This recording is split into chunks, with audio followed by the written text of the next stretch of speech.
Now, I would like to request Thank you. Thank you. Dr. Kirti Sadar, convener of the conference, to give her introductory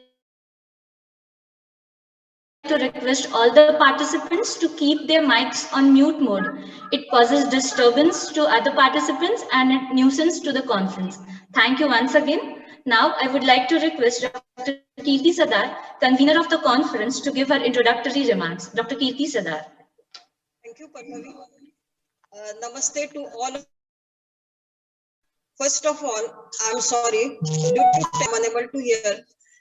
First of all, I'm very much thankful to all the participants and dignitaries for joining with us in this national conference on implementation of national education policy. I welcome today's program chief guest and keynote speaker, Honorable Professor Narendra Kumar Taneja, sir, Vice Chancellor, Chaudhary University, Meerut. I welcome chairperson of the program, Honorable Professor Srinivas Varkhedi, sir, our visionary Vice Chancellor, Kavi. I welcome all the faculties, deans, HODs, our registrar Professor Vijay Kumar, sir, statutory officers, research scholars, principals, and academicians in this conference. Dear participants, Department of Education, KKSU, and Vidya Bharati Ucha Shiksha Sansthan, India. After inauguration, the seminar will have expert talks, discussions, and sharing of best practices in teacher education. Gopal Krishna Thakur sir, HOD, Department of Education, Hindi Vishwavidyalay, Wardha,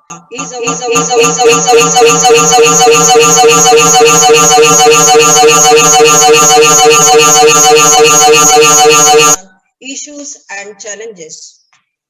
Second session will be conducted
Professor Narendra Taneja, sir.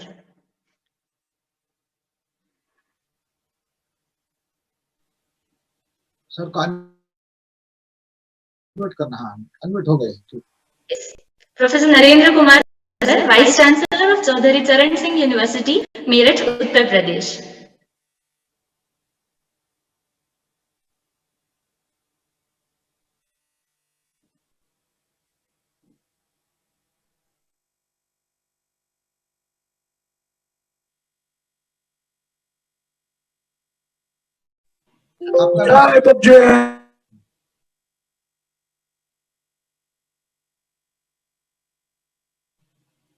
Meeting है.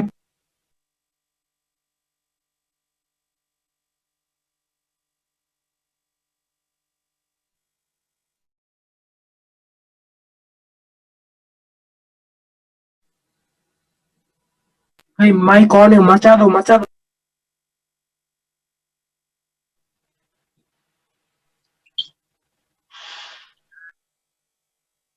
There is some technical glitch. We will soon return to you. All the other participants are requested to keep. Technical नहीं आता, technical error कुछ नहीं है.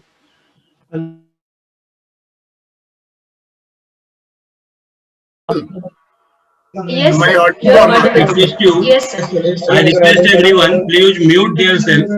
Mute everyone, please. Thank you, thank you. Dr. Professor Narendra Kumar Taneja, sir, Vice Chancellor of Am I- Chaudhary Charan Singh University. Am Yes, I sir. audible? Yes, sir. You are perfectly audible, sir. Thank you, thank you.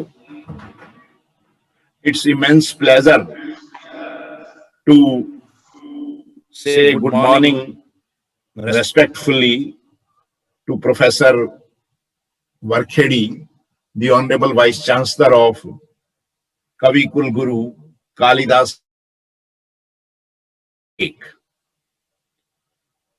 on the occasion of National Seminar on Implementation of National Education Policy in the context of teacher education. Present here is the All-India Vidya Bharati Uच्च Shiksha Sansthan, Dr. Manjushri, Professor Lalita Chandratre, Dean Faculty of Education of this university, Dr. Kirti Sadar, the Head Department of Education of Sanskrit University, Ramtek, the Registrar of the University, Dr. C.G. Vijay Kumar, and this program. I wish you all a very good morning and felicitate you for having organized this seminar on a very, very important topic of the day. As a matter of fact, the development of a nation conditioned by the quality of the education system of that country. How well will be performing in developing the capabilities of its citizens is again dependent on the competence, capability. Teachers range from pre-primary to primary sector. The vital importance of school level teachers can hardly be overemphasized. It is in this context that teacher effectiveness has occupied a place of prominence on the policy agenda of many advanced countries of the world.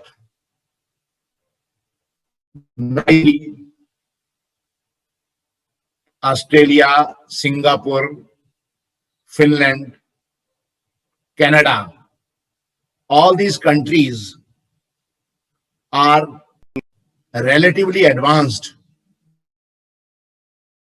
I say advanced, my own experience and understanding of the subject of economics compels me to count those countries as advanced in relation to India, where per capita income is at a much higher country. It is because of this reason that the four countries that I have named are definitely advanced from economic point of view. In all these countries, a great emphasis has been placed on teacher development in ensuring that teachers are really effective. They have adopted that they could recruit the best of the people, of the young minds as teachers in their schools. No wonder that the new National Education Policy 2020 has also placed increased emphasis on teacher education as such. It is for the first time that a full-fledged chapter, the this policy imperative, when one is very clear about the role that education plays in nation building. From a narrow conceptualization, education is considered process preparing its youth for becoming eligible to be employed in goods and service producing companies and to earn a respectable. But this narrow conceptualization of education is no doubt important, but it is not all about education. Does in Indian culture,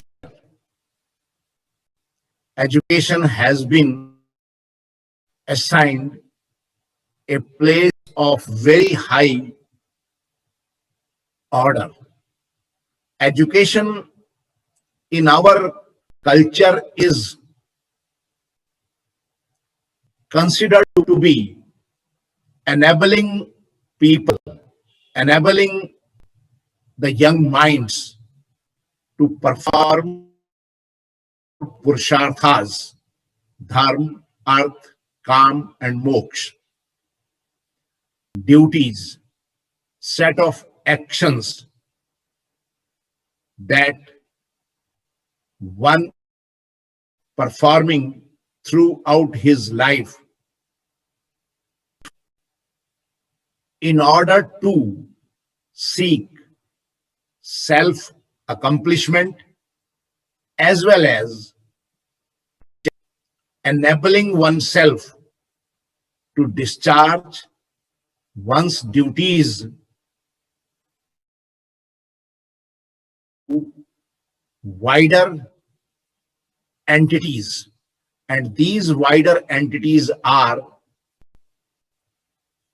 going upward from individual to the family, society, nation, and ultimately humanity.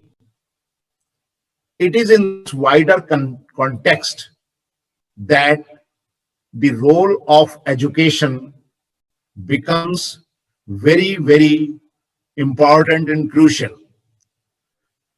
Education, and particularly the school education, where the foundation, the development of the mind of the child is built becomes all the more crucial. Through education only, where I have come from, where I am standing, what I have to create, where I have to go. It is in this conceptualization that the role of who is the most active agent in education sector becomes very, very important. No wonder that the new national education policy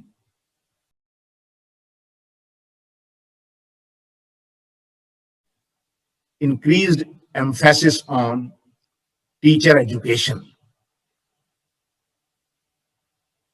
And when I am referring to these four purusharthas, I should not be construed as undermining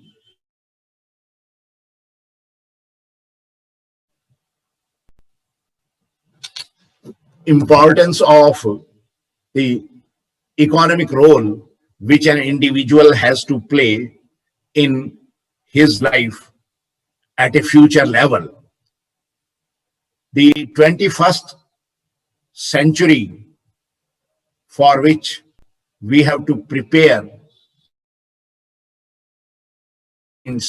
our young students is a century marked by a high level of technological development. We are already Industry 4.0, where the economy is to be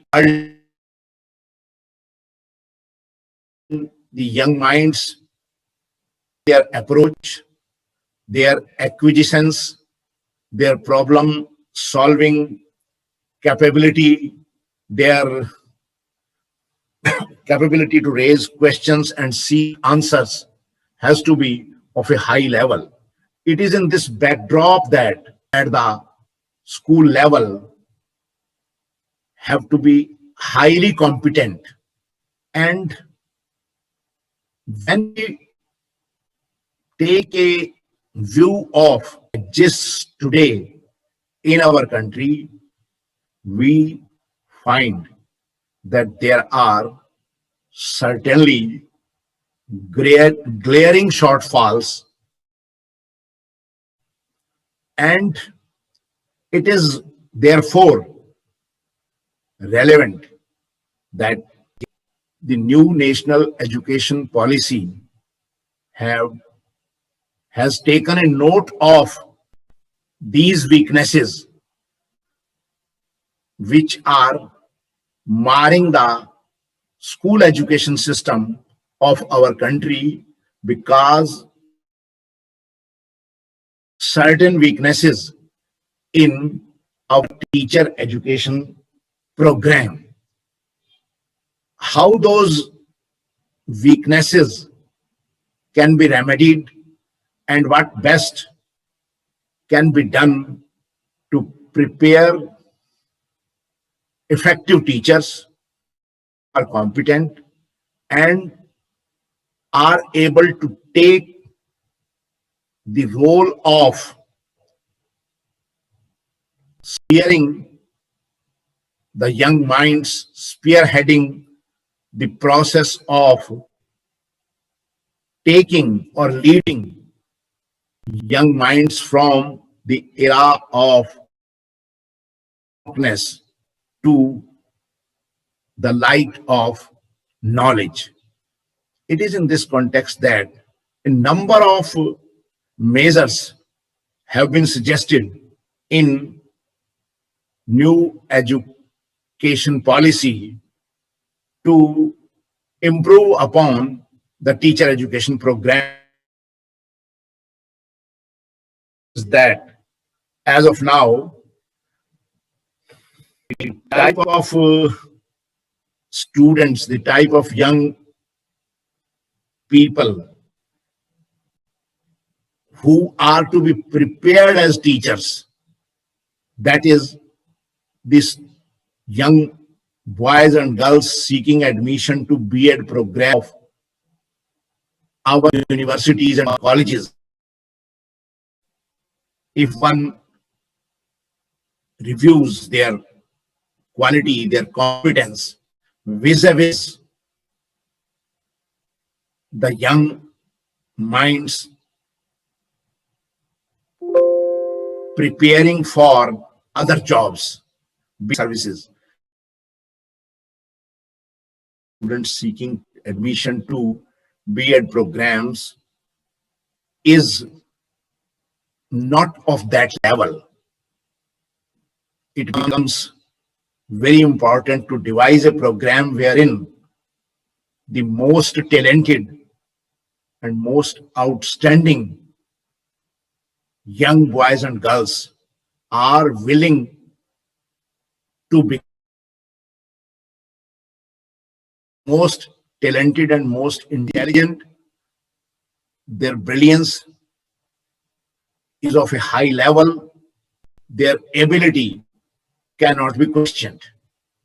And to achieve this end, what there has to be a national level competition for attracting students to take the role of teachers at a future date. And not only this, I have already highlighted that commensurate, attractive pay packages have to be evolved in the career of school teaching so as to attract the best minds to this profession.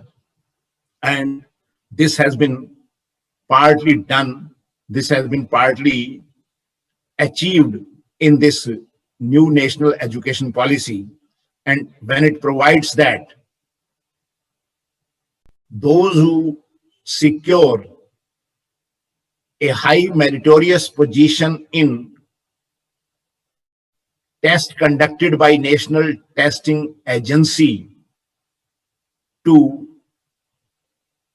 sort out students eligible to take admission in B.Ed program, students will be awarded scholarship throughout their tenure of study as B.Ed student. This is the policy prevalent now in the advanced countries which I had named. In those countries, a high respectability teaching profession in school level. The pay packages there are not in any way, it is only next to medical profession, the primary school education teaching profession is ranked.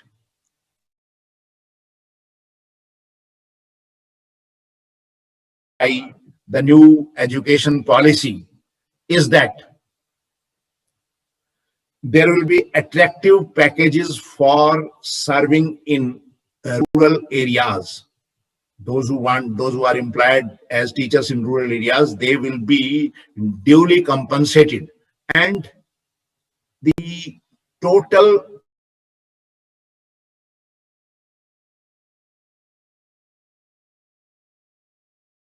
or in secondary school has been conceived as, has been proposed to be made more attractive so as to retain the best talents. Not only this, the new education policy provides that the best performing primary school teachers should be promoted to take up job in university teaching departments to teach B.Ed students. This synergistic approach is really welcome. And as a matter of fact, many governments have devised details, programs, and plans to implement this teacher education program.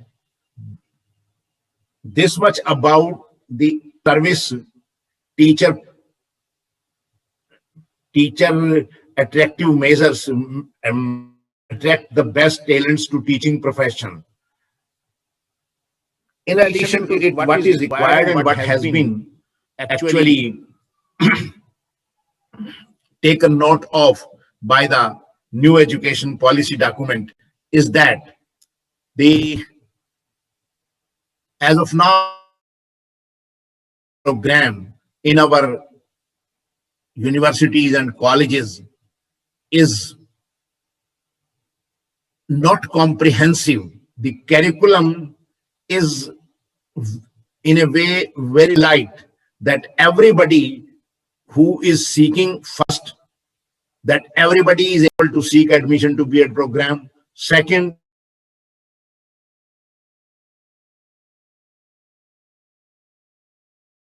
to get B.Ed degree with a low level of inputs by way of studying having been put by him or her.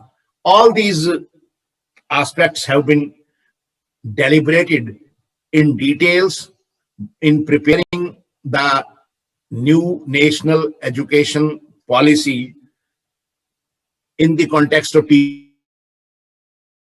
decided that when the students to take up very important roles in his or her life, particularly in the context of taking up jobs in 21st, and also simultaneously taking pride in India's ancient cultural heritage.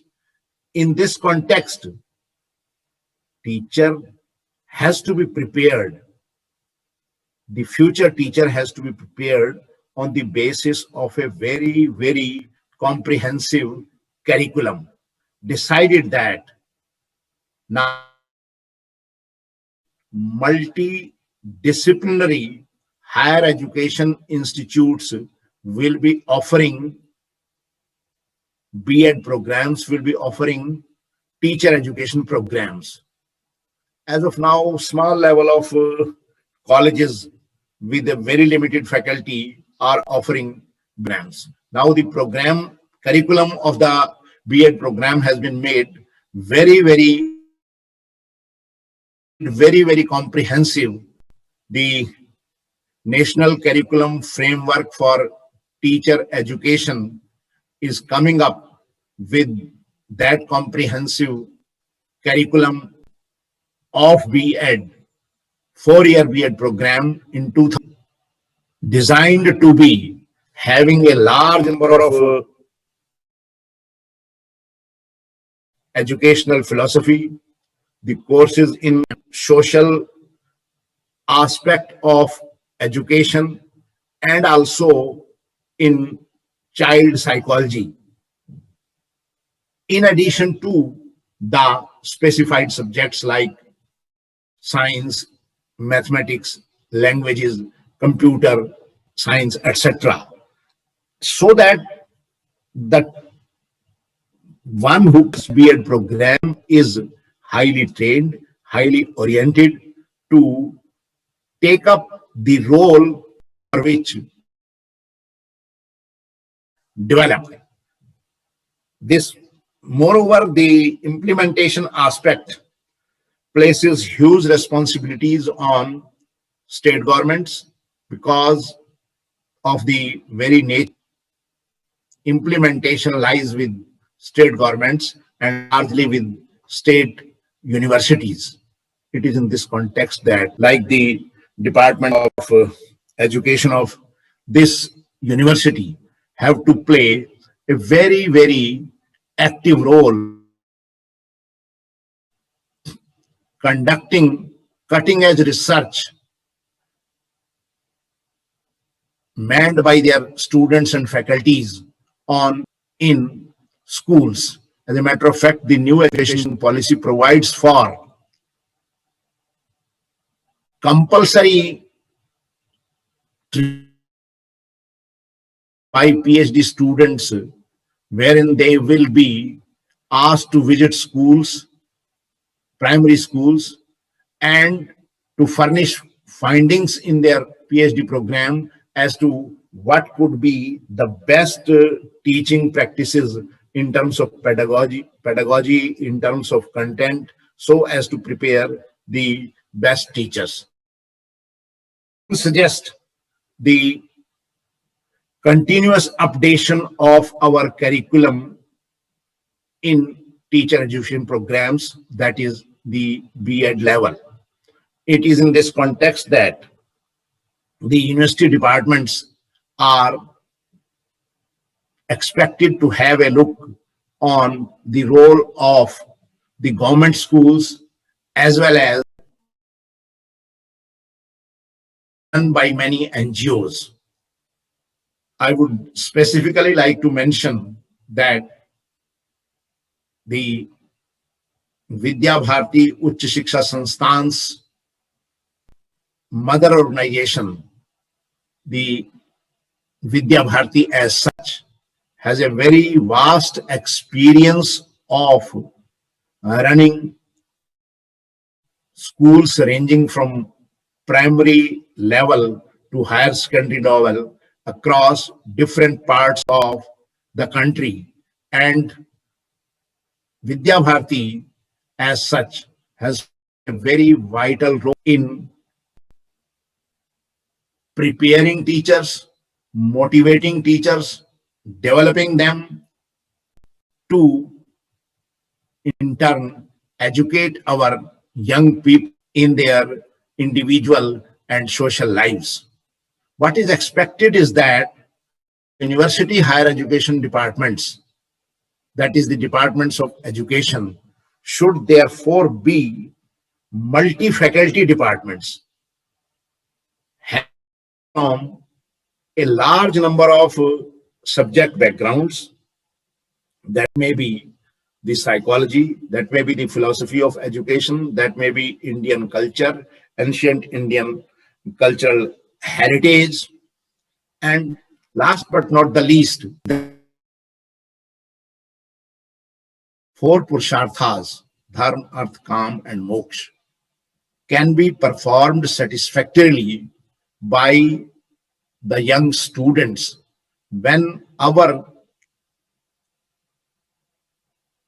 teachers who are to take up the roles of developing the children are trained in value education also. The new education policy therefore provides that apart from the aspects of subjects, be it science, mathematics, or languages, the comprehensive multidisciplinary must also contain modules on value education, the school education system in ancient India, so that students so trained are not only able to discharge themselves creditably in performing their economic role, also take pride in their Indianness, the real role of education, that is unification of cultural identity of its city to foster the way for cultural nationalism, which is the real meaning of nationalism, is accomplished. I am sure with this path being shown by National Education Policy 2020 and the environment that is being built by deliberations on teacher education program by this university, Professor Srinivas Varkhedi, shall go a long way in these objective being actually realized. I thank you all for having borne with me. I am not a specialist in the area of education. My own humble understanding of system of education helped me to share my understanding with you. Thank you very much. Thank you. Thank you, Professor Taneja, sir. Education in our culture is considered enabling people before Purusharthas. Role of teachers is very important in this national education policy, which is adopted by the Government of India in 2020, were some of the key points mentioned by Professor Taneja, sir. We should focus on the model of education that is in Finland was also conveyed by him. Focus on primary, secondary, and higher education were the key points mentioned by Professor Taneja, sir. Moreover, emphasis on research is also important and given in this national education policy by Government of India. Thank you once again, Professor Narendra Kumar Taneja, sir, Vice Chancellor of. Thank you once again,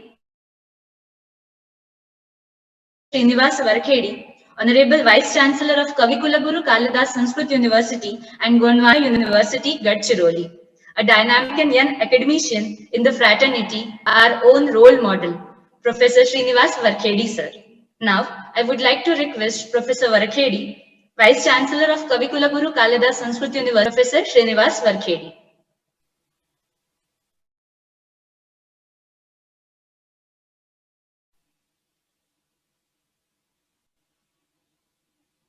आज के इस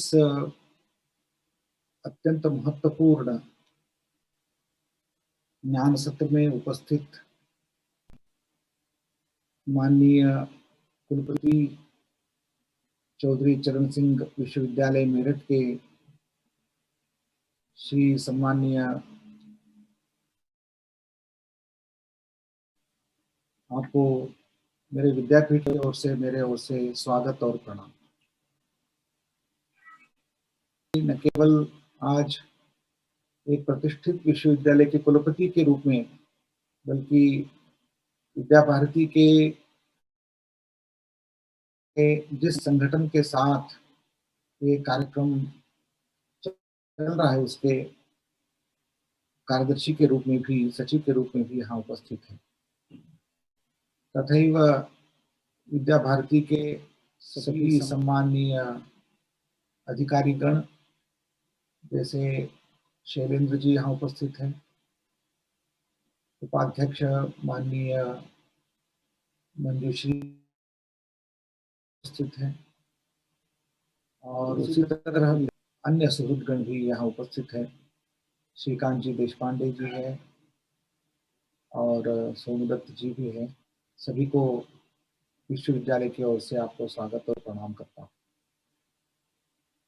उसी तरह इस कार्यक्रम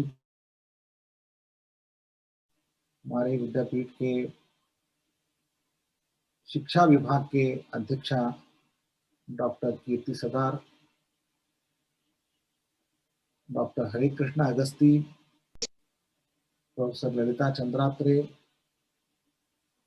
हमारे विद्यापीठ के कुल सचिव प्रोफेसर विजय कुमार, अन्य मेरे सहोद्योगी आचार्य तथा छात्र और आज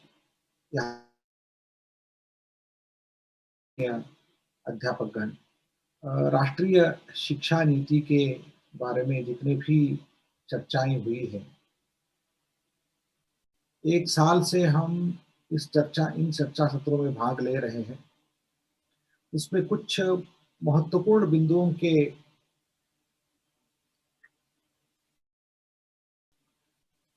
ये बहुत महत्वपूर्ण एक ऐसा बिंदु है जो शिक्षक को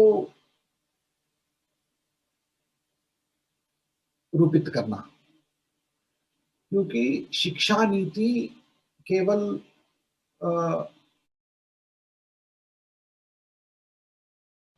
कुछ प्रशासनिक व्यवस्था के द्वारा अनुष्ठापित नहीं होती।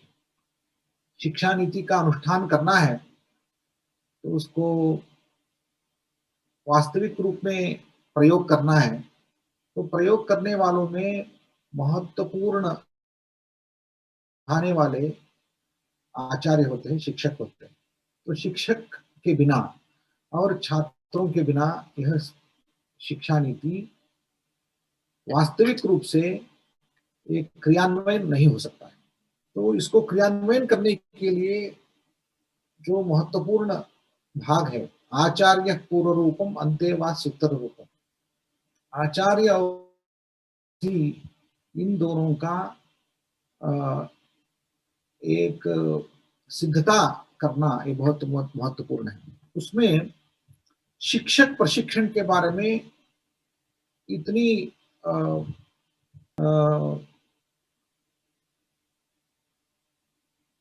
श्रद्धापूर्वक इस शिक्षा नीति में बात कही गई है। The teachers training is an important factor of the entire new education policy. In the nation building, as it is expressed by our honorable chief guest, the teacher's role is very important. Built on the basis of the characters of the citizens. The characters of the citizens are built in the classroom. संस्कार के द्वारा एक व्यक्ति का निर्माण होता है। व्यक्ति निर्माण केवल ज्ञान और कौशल के हमारा विश्वास है। आज हमारे जितने भी शिक्षा की प्रणाली में हम सोचते आ रहे हैं, या तो ज्ञान के बारे में सोच रहे हैं या तो कौशल के बारे में सोच रहे हैं। क्या हम संस्कार के बारे में सोच रहे हैं? जब संस्कार की बात हम छोड़ देते हैं तो ज्ञानवान जो होता है वो राक्षस बन जाता है वो, लेकिन उसके साथ ही साक्षर राक्षस बनता है। तो इसलिए हमारा ध्यान जितना अक्षर में है, और कौशल के बारे में हम बात करेंगे तो जितना भी कुशल हो वो एक अत्यंत कुशल चोर बन जाता है। तो हमारे देश में हमने कौशल्य की कमी नहीं है, लेकिन जितने भी लोग कुशल बने हैं वो चोर भी बने, तो भ्रष्ट भी बने। तो इस दृष्टि से केवल कुशलता, केवल ज्ञान, ये दो विद्या का लक्ष्य नहीं हो सकता है। तो विद्या का अंतिम लक्ष्य ज्ञान कौशल, ये बात पहली बार शिक्षा नीति में इतना जोर से इसका महत्व हमें सिखाया गया है। तो इस दृष्टि से ये हमारे आज के बाद जो हम टीचर्स एजुकेशन, टीचर्स ट्रेनिंग के बारे में जब बात कर रहे हैं, उसमें मेरे एक दो बिंदु आपके सामने मैं रखना चाहता हूं। हमारे रिलेशंस जो भी है आज, teachers and student relation. Student is enrolled in a college. Student is enrolled in a college. Students are enrolled in a university and an institution, and they are committed to the institutions. Okay. On the other hand, teachers are employed in an institution and they have commitment only relation with the institution. Now the problem is there is no direct relation with the teacher and students. Teacher and students are connected through institutions, colleges. इससे क्या हो गया, मैं student हूं किसका? मैं student हूं एक विद्यालय का। मैं टीचर हूं किसका? मैं टीचर हूं एक विश्वविद्यालय का। तो मेरा कमिटमेंट कभी छात्र से नहीं है। एक छात्र का कमिटमेंट कोई कभी टीचर से नहीं रहा है। तो बताइए अब कैसे रिलेशन बनेगा? यदि पति में दोनों दंपति पिता और माता जब बन जाते हैं तो उनका पति पत्नी के रूप में उनका परस्पर कमिटमेंट नहीं है और तीसरे के द्वारा ये कमिटमेंट रखते हैं, तो कैसे रिलेशन बनेगा? तो हमारे ये समझने के लिए मैंने दृष्टांत दिया। तो जैसे पति पत्नी का रिलेशन में मतलब खासकर एक साक्षात संबंध होता है, ऐसा साक्षात संबंध गुरु और शिष्य के बीच में होना चाहिए। लेकिन हमने इसको तोड़ दिया।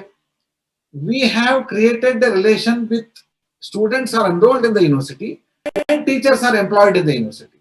Therefore, university is coming in between. So third party इसको handle कर रहा है रिलेशन को। So मैं शिक्षा नीति के द्वारा जब क्रियान्वयन करेंगे, विद्या भारती के मेरे साथ सहयोगी इसमें मेरे से सहमत होंगे, टीचर और स्टूडेंट का डायरेक्ट रिलेशन होना चाहिए, तभी वो गुरु शिष्य संबंध बनेगा, नहीं तो टीचर स्टूडेंट रिलेशन बनेगा। So we don't want a teacher-student relation created by Macaulay. We want to restore the Guru-Shishya संबंध कहना होगा।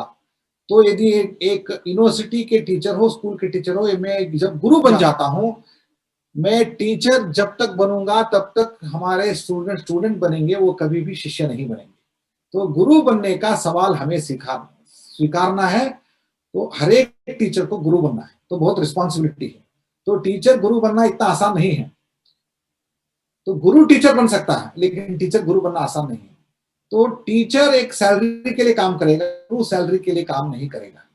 गुरु एक अपने आप से एक व्यक्तित्व होता है जो एक परंपरा के प्रतिनिधि के रूप में अपने आप को देखता है और एक परंपरा के प्रतिनिधि के रूप में छात्रों के पुरस्ताद एक वहां केवल he does not teach in the classroom, he is beyond the classroom. Classroom के बाहर भी गुरु रहता है, टीचर केवल क्लासरूम टीचर होता है। तो ये डिफरेंस हमें जब तक नहीं समझेंगे तब तक हम टीचर ट्रेनिंग में फंस जाएंगे। It's just a framework of teachers training and teacher we can create teachers unless we create gurus, we cannot make Bharat विश्व गुरु। ये भारत को विश्व गुरु बनाना है, एक स्टेटमेंट है हमारा शिक्षा नीति में, भारत को विश्व गुरु बनाना है। हर एक टीचर को गुरु बनाना है पहले। यदि टीचर जब तक गुरु नहीं बनेगा तब तक भारत विश्व गुरु नहीं बनेगा। ये बात हमें समझना है। तो टीचर को क्लासरूम से बाहर एक गुरु बनाने का जो तरीका है वो टीचर्स एजुकेशन में आनी चाहिए। इसके लिए पहले क्या सीखना चाहिए? पहले हमारे उपनिषद का शिक्षावल्ली सिखाना चाहिए। के शिक्षावल्ली को जब तक हर एक टीचर समझेंगे नहीं तब तक वो एक अच्छे गुरु नहीं बनेंगे। तो मैं आपसे अनुरोध करता हूं, यहाँ बहुत सारे we have great teachers and we have great gurus and it is I am not telling anything new, but I am insisting for a new change in the system. It's not policy given statement, but it is change in the system we need to bring. Therefore, देखिए, जब तक गुरु शिष्य संबंध नहीं बनेगा, जब तक आचार्य और अंतेवासी गुरुकुल में जैसा होता है वैसे नहीं बनेंगे, नहीं क्रिएट करेंगे, तब तक ये विश्व गुरु बनने का सपना ही रहेगा। तो आचार्य अंतेवासी बनाने के लिए पहले हम सोचते थे कृष्ण और सुदामा एक गुरुकुल में पढ़ते थे, कृष्ण आए वहां एक गुरुकुल में अंतेवास कर दिया। देखिए वो रिलेशन कैसे रहा। आज भी सांदीपनी कृष्ण और सुदामा का रिलेशन आज भी हमारे याद में है। 5000 साल के बाद भी ऐसा एक रिलेशन हमारा मन में है। क्या आप सोचते हैं कि केवल परस्पर एक दो व्यक्तियों का संबंध था? नहीं, ये केवल दो व्यक्तियों के बीच का संबंध नहीं था। ये भारत का एक आदर्श स्वरूप करने के लिए हमें एक नाम दिया गया है, संदीपनी। भारत में हजारों संदीपनी थे, भारत में लाखों कृष्ण थे, भारत में लाखों सुदामा थे। तो उसका रिप्रेजेंटेटिव हमें सीखने के लिए नाम हम याद करते हैं। तो इस तरह के भारत का जो गुरु शिष्य रिलेशन को, आचार्य अंतेवासी रिलेशन को करने के लिए अभी नया टेक्नोलॉजी भी आ गई। देखिए आज हमारे आदरणीय गुरु वहां बैठे हैं मेरठ में, हम यहाँ बैठे हैं, तो हम अंतेवासी तो बने हैं। तो अंतेवासित्व क्रिएट करने के लिए हमें टेक्नोलॉजी भी सहाय कर रही है। तो अंतेवासी बनने के लिए हमें एक माइंडसेट चाहिए, केवल फिजिकल एक मेंटल कनेक्शन चाहिए। वो मेंटल कनेक्शन एस्टैब्लिश करने का प्रयास हमें टीचर्स को करना चाहिए। तो अगले चरण में मैं आपसे यही कहना चाहता हूं, हमारे शिक्षावली में एक बात, शिक्षा के टीचिंग, आज टीचर्स ट्रेनिंग कैसा होता है मैं भी जानता हूं। हम टीचर्स को ये कहते हैं बोर्ड कैसे लिखना, हाँ कैसे और कैसे हाथ पांव करना और किस संदर्भ में कैसे बात करना, ये सारे हम बिजनेस लैंग्वेज जैसे सिखाएंगे बच्चों को। कम्युनिकेशन स्किल, ऐसे क्लासरूम कम्युनिकेशन स्किल सिखा रहे हैं, क्या इतना काफी है? एक टीचर गुरु बनने के लिए केवल हम एक टीचर एजुकेशन सिस्टम का, आज का हम टीचर्स ट्रेनिंग का जो फॉर्मूला है या तो एसओपी है, उसको निकालेंगे तो यही आपको ध्यान में आएगा कि क्लासरूम में कैसे एंटर करना है, किस एंगल में बैठना है और कैसे बिहेव करना है, तो लैंग्वेज कैसी होनी चाहिए, अप्रोच कैसी होनी चाहिए, क्वेश्चन आंसर कैसी होनी चाहिए। These are skills. I am not against any skill development. केवल स्किल डेवलपमेंट से एक टीचर मन से बनता है, तो टीचर केवल एक्सटर्नल टीचिंग स्किल से नहीं बनता है। इसलिए हमारे प्राचीन काल में यह भी विश्वास है कि गुरोस्तु मौनम व्याख्यानम शिष्यास्ते छिन्न संशयाः। तो देखिए इसमें बहुत इंटरेस्टिंग चीज है, गुरु बात ही नहीं किया, मौन है, शिष्य सारे समझ गए ये कैसे हो सकता है, उन्होंने कोई प्रयोग ही नहीं किया, फिर भी वो सब लोग समझ गए। तो इसका मतलब क्या है? इसका मतलब है कि गुरु का इंस्ट्रक्शन से, बात करने से वो सिखाएगा नहीं, वो कैसे रहेगा, कैसे सोचेगा, कैसे बिहेव करेगा, चारित्रवान कैसे रहेगा, उसके आधार पर शिष्य सीखेंगे। मुझे केवल क्लासरूम में वो देखकर मेरा वचन से सीखेंगे नहीं, मेरा सोच से सीखेंगे। मैं कैसे सोचता हूं वैसे, केवल मेरे वचन ट्रांसमिट नहीं होता है, मेरा सोच ट्रांसमिट होता है, मेरा विचार ट्रांसमिट हो रहा है। तो इसलिए मुझे मेरी विचार शुद्धि कैसे करनी है ये बात सोचना है, ना कि मेरा वाक शुद्धि कैसे करनी। तो हमेशा हमारा फोकस जो है केवल कम्युनिकेशन स्किल में रहा है और टीचिंग स्किल में रहा है। मैं आपसे अनुरोध करता हूं हमारा फोकस विचार शुद्धि में होना चाहिए। ज्ञान और कौशल का विस्तार करने के लिए मैं अपने आप को समर्पित करूं, इस तरह का यदि टीचर बनेगा, मानता हूं इसके लिए कोई बाकी कौशल अपने आप में होता है। इवन मैंने देखा है अत्यंत अकुशल, अत्यंत साधारण टीचर भी बहुत इफेक्टिव टीचर हो गया है, मैंने देखा है। तो मेरा एक टीचर थे, आज भी मैं याद करता हूं। वो बहुत, आज हम देखेंगे तो आज के जमाने में वो पुस्तक देखेंगे तो इतना आदमी नहीं था और इतना अच्छा, बहुत भारी इंपैक्ट करने वाला कोई कम्युनिकेटर नहीं था। स्टूडेंट के मन में वो टीचर आज भी है। क्यों है? केवल उनका स्टूडेंट के प्रति अप्रोच, ज्ञान के प्रति अप्रोच, उनका प्यार, उनका औदार्य, उनकी दया, उनका इंस्पिरेशन, यही रहेगी। तो मैं मानता हूं एक व्यक्तित्व को, गुरु का व्यक्तित्व ऐसे बन गया तो कोई बाकी नहीं चाहिए। तो मैं इसका विरोध ये नहीं कर रहा हूं कि हमारे ज्ञान में प्रयास नहीं होना चाहिए, हमारा किसके लिए हमें ध्यान देना है, किसके ऊपर हमारे ध्यान देना होना चाहिए, ये बात आपके सामने मैं रख रहा हूं। तो इसलिए एक अंतिम वाक्य मैं यहाँ उद्धृत करते हुए मेरा वक्तव्य समाप्त करता हूं। ब्राह्मणा सम्मर्षिणः युक्तायुक्ताः अरूक्षः धर्मकामाः। ये बात उपनिषद की शिक्षावली में है। और कैसे ब्राह्मण यानी क्या है? केवल ब्राह्मण जाति नहीं है, एक जन्म से जो जाति से ब्राह्मण है उसकी बात नहीं कर रही उपनिषद।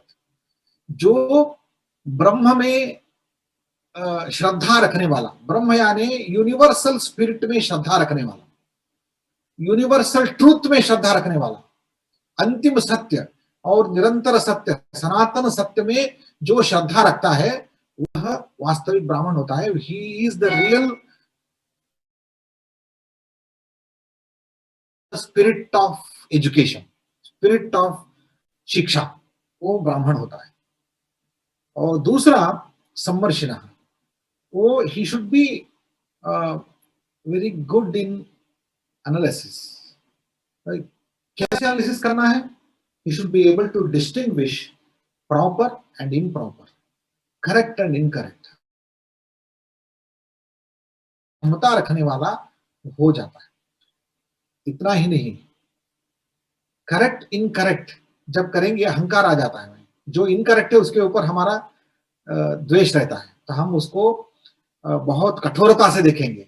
लेकिन शिक्षक ऐसा होना चाहिए, वो अरूक्षा होना चाहिए। ही should be very kind even it is incorrect. इतना उनके दयावान होने चाहिए, इनकरेक्ट को करेक्ट करने में उनका दया ही काम आता है। तो इनकरेक्ट और करेक्ट, राइट और रॉन्ग में जो होता है, एक मैंने सुना, एक विद्यालय में बहुत सारे गुरुकुल में अनेक शिष्य थे। बहुत सारे शिष्य आके बोले, एक हमारे यहाँ चोर बैठा है और जितनी बार हमने उसको उपदेश दिया है तो चौर्य नहीं त्याग करता है, तो सर गुरुजी आप इनको बाहर कर दीजिए गुरुकुल से। तो आप बाहर कर दीजिए, तभी हम यहाँ आपके साथ, आप सब चले जाइए, मैं इनको रखता हूं। तो ऐसे कैसे? वो एक चोर बैठा है, उनको आप रखते हो, हमें छोड़ देते हो। तो गुरु ने कहा आप बाहर जाएंगे तो इस समाज के लिए कोई क्षति नहीं है, समाज के लिए कोई प्रॉब्लम नहीं, क्योंकि आप सब अच्छे हैं। लेकिन ये चोर, मैं उसको छोड़ दूंगा गुरुकुल से, वो बाहर चला जाएगा तो समाज में इतना प्रॉब्लम हो जाएगा, इसलिए उसको नहीं छोड़ूंगा। तो उसको जब तक वो कर एक अच्छा व्यक्ति नहीं बनता है तब तक मैं उनको छोड़ूंगा नहीं। तो इस तरह जो गुरु का भाव जो होता है ना, ये बहुत महत्वपूर्ण है। तो करेक्ट और इनकरेक्ट, राइट रॉन्ग में रॉन्ग को छोड़ देना नहीं है, रॉन्ग को करेक्ट करना, ये इनके तो अरूक्षा धर्म का आमास्य हो, he should be desirous to stand for dharma. तो ये बात धर्म के लिए आता है तो हम धर्म छोड़ देते हैं, तो बहुत बड़ी बात है। लेकिन इसको हमें लक्ष्य ध्रुव नक्षत्र के रूप में हम ध्यान में सीधे उत्तर दिशा में चलेंगे। आज शिक्षा नीति हमारे लिए एक उत्तर ध्रुव जैसा है, बहुत दूर है, लेकिन उत्तर ध्रुव को देखते रहेंगे तो हम उत्तर दिशा में चलते रहेंगे, नहीं तो हम उत्तर दिशा को भूल जाएंगे। तो उत्तर दिशा में हमें जाने के लिए शिक्षा नीति एक ध्रुव नक्षत्र के रूप में हमारे सामने है, हमारी दिशा ठीक करना है, हम आगे बढ़ेंगे। इस कार्यक्रम में प्रोफेसर मंजुश्री सर देशपांडे जी ने एक दिशा निर्देश दिया है। उनके विद्या भारती के हमारे सहयोगी के साथ हमारे शिक्षा विभाग के माननीय अध्यापकगण प्राध्यापकगण बहुत उत्साहपूर्ण रीति से इसमें भाग लिया है। हजारों हमारे शताधिक छात्र संशोधक यहाँ उपस्थित है। मैं मानता हूँ इसके द्वारा एक नया मथित अर्थ जो होगा वो हमारे विद्यापीठ के लिए एक मार्गदर्शिका। शिक्षा विभाग से यही अनुरोध करता हूं, आप कृपया इसका केवल प्रोसीडिंग्स मत निकालिए, मुझे आपसे यही चाहिए 2 पेज में आप इसके द्वारा क्या मथितार्थ किया है, 2 ही पेज में रिकमेंडेशन लेके आ जाइए। उस रिकमेंडेशन को हमारे विद्यापीठ के एकेडमिक काउंसिल में पास करके हम करेंगे। तो हम हजारों NEP के ऊपर एक चर्चा सत्र करने की अपेक्षा इतनी महत्वपूर्ण चर्चा सत्र के बाद प्रोसीडिंग्स मत निकालिए, एक 2 पेज ऐसा निर्णय हमें एक्शन पॉइंट लेके आना है। तो आपसे अनुरोध करता हूं आप हमें एक्शन पॉइंट लीजिए, मैं एक्शन ओरिएंटेड हूं, बाद में रिजल्ट अपने आप आएगा। कर्मण्येव अधिकारस्ते, ये हमारा विषय। तनेजा सर, आपका परिचय हुआ, आपको सुनने का अवसर मिला। फिर एक बार धन्यवाद व्यक्त करते हुए मेरा वचन से विराम लेता हूं। नमस्कार। धन्यवाद sir. Let's get out of the classroom and take the students out in the open without binding. Out of the 4 walls of the classrooms were few points mentioned by our Vice Chancellor, Professor Varkhedi. This will make us a guru, a wholesome teacher, was the essence presented by Professor Srinivas Varkhedi sir. Once again, thank you sir. Let's now proceed towards the formal vote of thanks. I would also rightly mentioned that the participants who are present here and have not registered themselves yet are requested to register themselves with the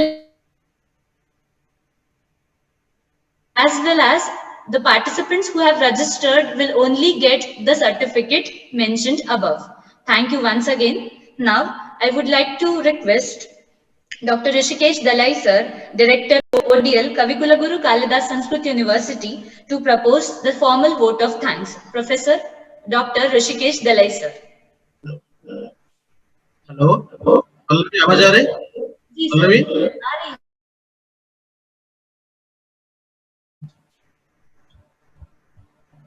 कविकुलगुरु Kalidas Sanskrit विश्वविद्यालय के शिक्षण विभाग के द्वारा आयोजित implementation of national education policy for teacher education, यह राष्ट्रीय चर्चा सत्र के अध्यक्ष कविकुलगुरु कालिदास संस्कृत विश्वविद्यालय के माननीय कुलगुरु तथा गौड़े के माननीय कुलगुरु के कार्यवाहन कर रहे हैं प्रोफेसर श्रीनिवास वाकेडी जी, जिनके मार्गदर्शन में प्रेरणा में ये कार्यक्रम का आयोजन किया गया है। इस कार्यक्रम को आयोजन करने से उनका जो उत्साह और प्रेरणा हमको हमेशा मिला है। और आज जो उनके अध्यक्ष भाषण में शिक्षण शास्त्र विभाग को जो माने उनके सारांश माने ये जो एजुकेशन के लिए स्पेशल टीचर एजुकेशन के लिए जो अपेक्षा है उनका, उस आधार पर हम भी उसको आगे कार्य को बढ़ाएंगे। और ये विद्या भारती के साथ कार्यक्रम करने के लिए सर ने अनुमति दी है, इसलिए सर को विशेष धन्यवाद। आज के प्रमुख अतिथि प्रमुख वक्ता प्रोफेसर नरेंद्र तनेजा जी, जिन्होंने चौधरी चरण सिंह विश्वविद्यालय मेरठ, उन्होंने उनका कीनोट एड्रेस में 2-4 वाक्य बताए कि विश्वविद्यालय तथा विश्वविद्यालय अंतर्गत शिक्षण शास्त्र विभाग का implementation NEP national education policy का इम्प्लीमेंटेशन क्या योगदान तथा चाहिए, बहुत सुंदर मार्गदर्शन सर किए हैं। हमारा आमंत्रण स्वीकार करके यहाँ उपस्थित है, इसलिए विश्वविद्यालय के तरफ से तथा शिक्षण शास्त्र विभाग की तरफ से विद्या भारती के तरफ से विशेष सर को धन्यवाद। सर प्रणाम। विद्या भारती के संगठन मंत्री, विद्या भारती उच्च शिक्षण संस्थान के संगठन मंत्री श्री प्रकाश जी,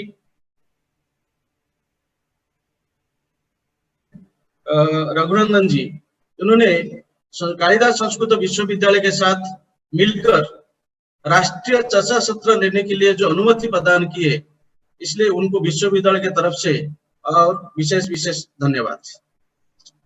विश्वविद्यालय के शिक्षण शास्त्र विभाग के संकाय प्रमुख डॉक्टर ललिता चंद्राते, विश्वविद्यालय के कुलसचिव प्रोफेसर शिवहरे जी तथा वित्त लेखाधिकारी रामचंद्र जोशी सर जी तथा बीपी डायरेक्टर प्रसाद गोखले जी और सभी परिसर की संचालिका तथा कविता बोले मैडम जी, और यहाँ विश्वविद्यालय के सभी संकाय प्रमुख, विभाग प्रमुख और सभी शिक्षक और यहाँ से विश्वविद्यालय से एफिलिएटेड जो कॉलेज संलग्नित महाविद्यालय है, उसी में बहुत सारे प्राध्यापक प्राचार्य कार्यक्रम में सहभागी है, उनको विश्वविद्यालय के तरफ से विशेष धन्यवाद। दूसरा, विश्वविद्यालय में एक एनईपी नेशनल एजुकेशन पॉलिसी के इम्प्लीमेंटेशन के लिए माननीय कुलगुरु की अध्यक्षता में एक कमेटी गठन किया गया है। इस कमेटी के सदस्य प्रोफेसर मधुसूदन पेरे, डॉक्टर हरिकृष्ण अगस्ती जी है, डॉक्टर प्रोफेसर कृष्ण पांडे जी है, अदर हमारा विजय कुमार जी है। इन सभी जो कार्यक्रम एनईपी के माध्यम से विश्वविद्यालय की तरफ से लिया जाता है, ये सभी कार्यक्रमों को उसके कैसे प्रकार होना चाहिए, उस संबंधी में उनके हमेशा सहयोग विश्वविद्यालय को रहता है और सभी कार्यक्रम में रहता है, इसलिए विश्वविद्यालय तरफ उनको विशेष धन्यवाद। ये कार्यक्रम लेने में हमको सहयोग, टेक्निकल सहयोग जो किए है कंप्यूटर सेक्शन के प्रमुख राजीव रंजन मिश्रा जी तथा यहाँ सुचारू रूप से जो संचालन की है डॉक्टर पल्लवी जी, उनको भी परोक्ष में प्रत्यक्ष में किसका नाम नहीं ले पाया, जिसको मैं ध्यान में नहीं आया, क्षमस्व। इसलिए सभी को विश्वविद्यालय तरफ से यहाँ सहभागी सभी सहभागी को धन्यवाद देते हुए धन्यवाद कार्य को समापन करता हूँ। धन्यवाद। धन्यवाद sir. Inaugural session will conclude here. I'll declare that the inaugural session will conclude here. Let's conclude this session with Shanti Mantra. सर्वे भवन्तु सुखिनः, सर्वे सन्तु निरामयाः, सर्वे भद्राणि पश्यन्तु, मा कश्चित् दुःखभाग् भवेत्।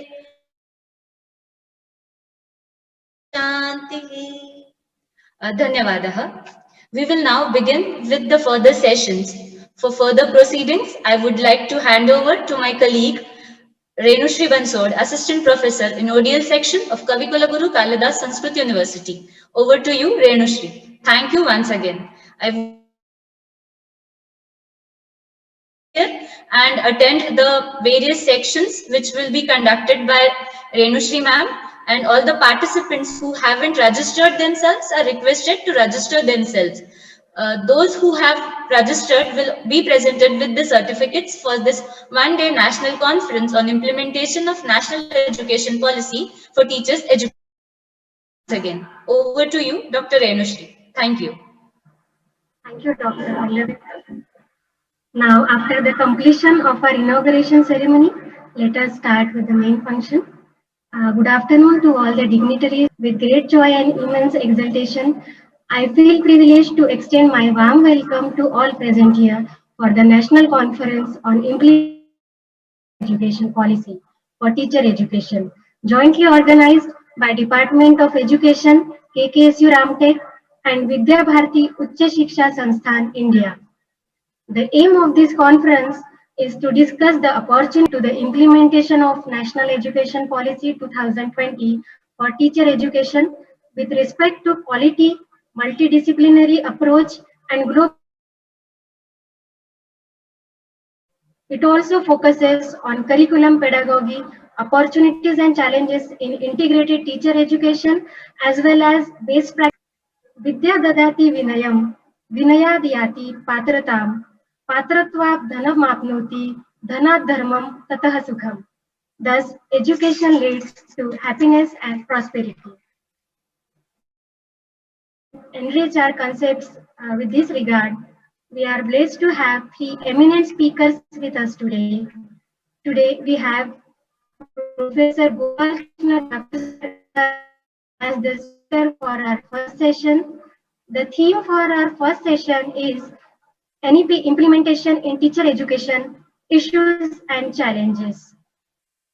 So may I please invite to introduce Professor Gopal Krishna Thakur sir.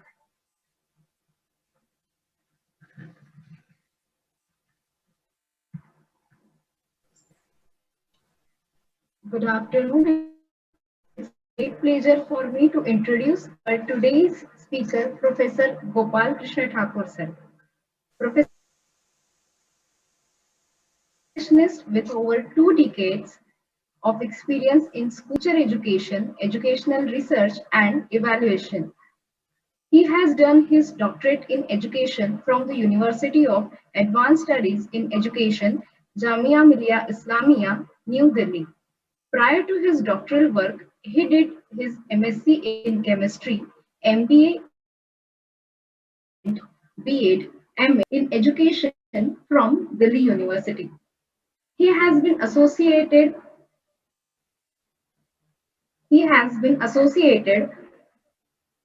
with various reputed academic and research institutes in different teaching and administrative interests include educational management and administration, school education, teacher education, curriculum development and evaluation and philosophy and sociology of science. His previous research activities include evaluation of the primary education program of Ekalavya, an NGO based in Korfu tribes of Madhya Pradesh. He was a member of MPhil syllabus restructuring committee of Delhi University in 2000 and has also been associated as resource person for various programs of FICCI and Care India, Save the Children in Jamia Millia Islamia University. He has written several books on education and several research papers in national and international journals. He is a life member of All India Association for Educational Research and the Indian Association of Teacher Educators. He has participated and presented his research papers in several national and international seminars and conferences held at the University of Allahabad, Aligarh Muslim University, Delhi University of Mumbai, University of Nottingham, UK. Today, his topic for discussion is NEP implementation in teacher education, issues and challenges. Now, I request our speaker, Professor Gopal Krishna Thakur sir, to kindly start the session. Professor Gopal Krishna Thakur sir.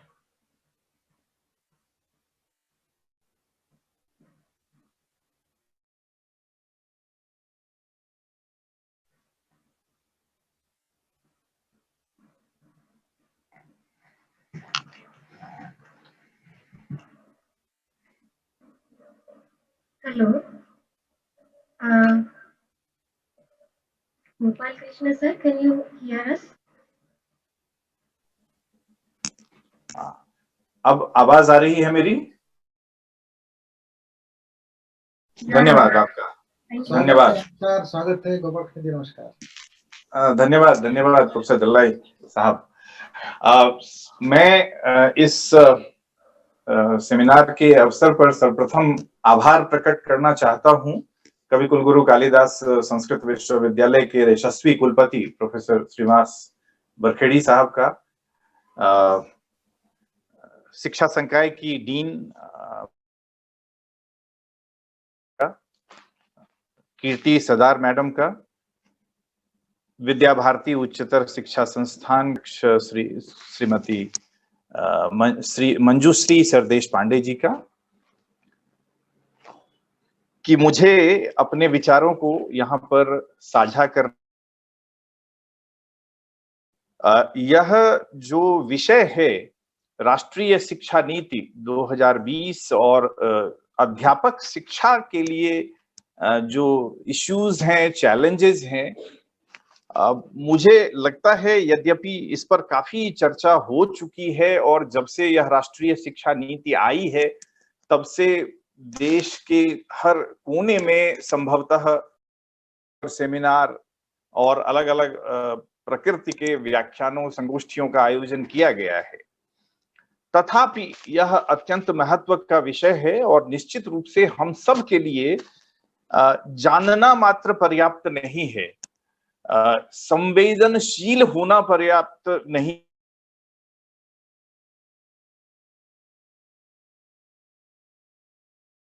में आना बड़ा जरूरी है, ये बड़ा महत्वपूर्ण है।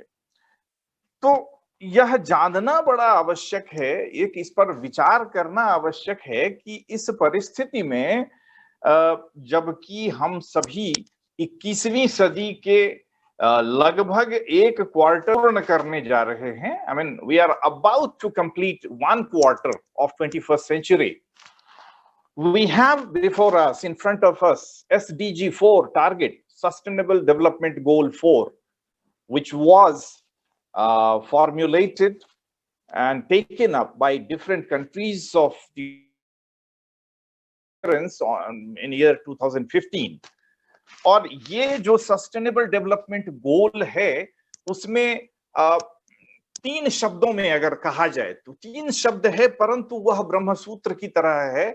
इस पर अगर हम सोचें, विचार करें तो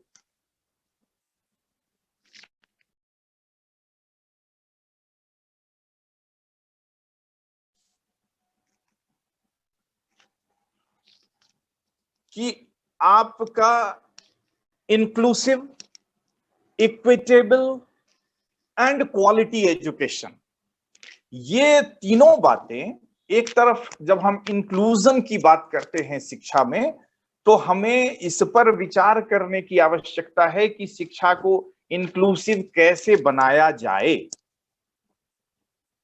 इक्विटेबल जब हम बात करते हैं तो हम शिक्षा के अवसर सब तक सुलभ हो सके, सर्व सुलभ शैक्षिक अवसरों की बात करते हैं।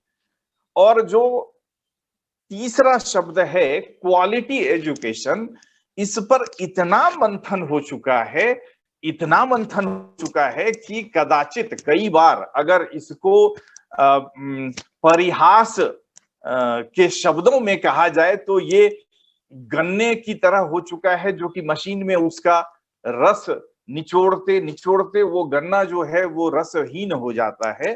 कदाचित अब जब यह क्वालिटी शब्द हमारे समक्ष है तो हम सब क्वालिटी शब्द को सुन करके पता नहीं कितने संवेदनशील होते हैं, क्योंकि क्वालिटी, गुणवत्ता पूर्ण शिक्षा की जब हम बात करते हैं तो इससे जुड़ी हुई कई बातें हैं जो विचार मन में विचारों का प्रवाह उत्पन्न करती हैं।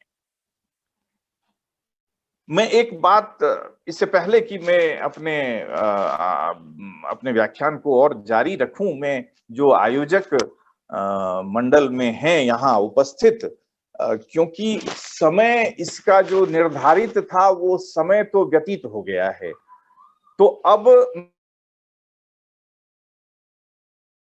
भी सुविधा होगी इस अपनी वार्ता को, अपनी समझ को साझा करने के लिए।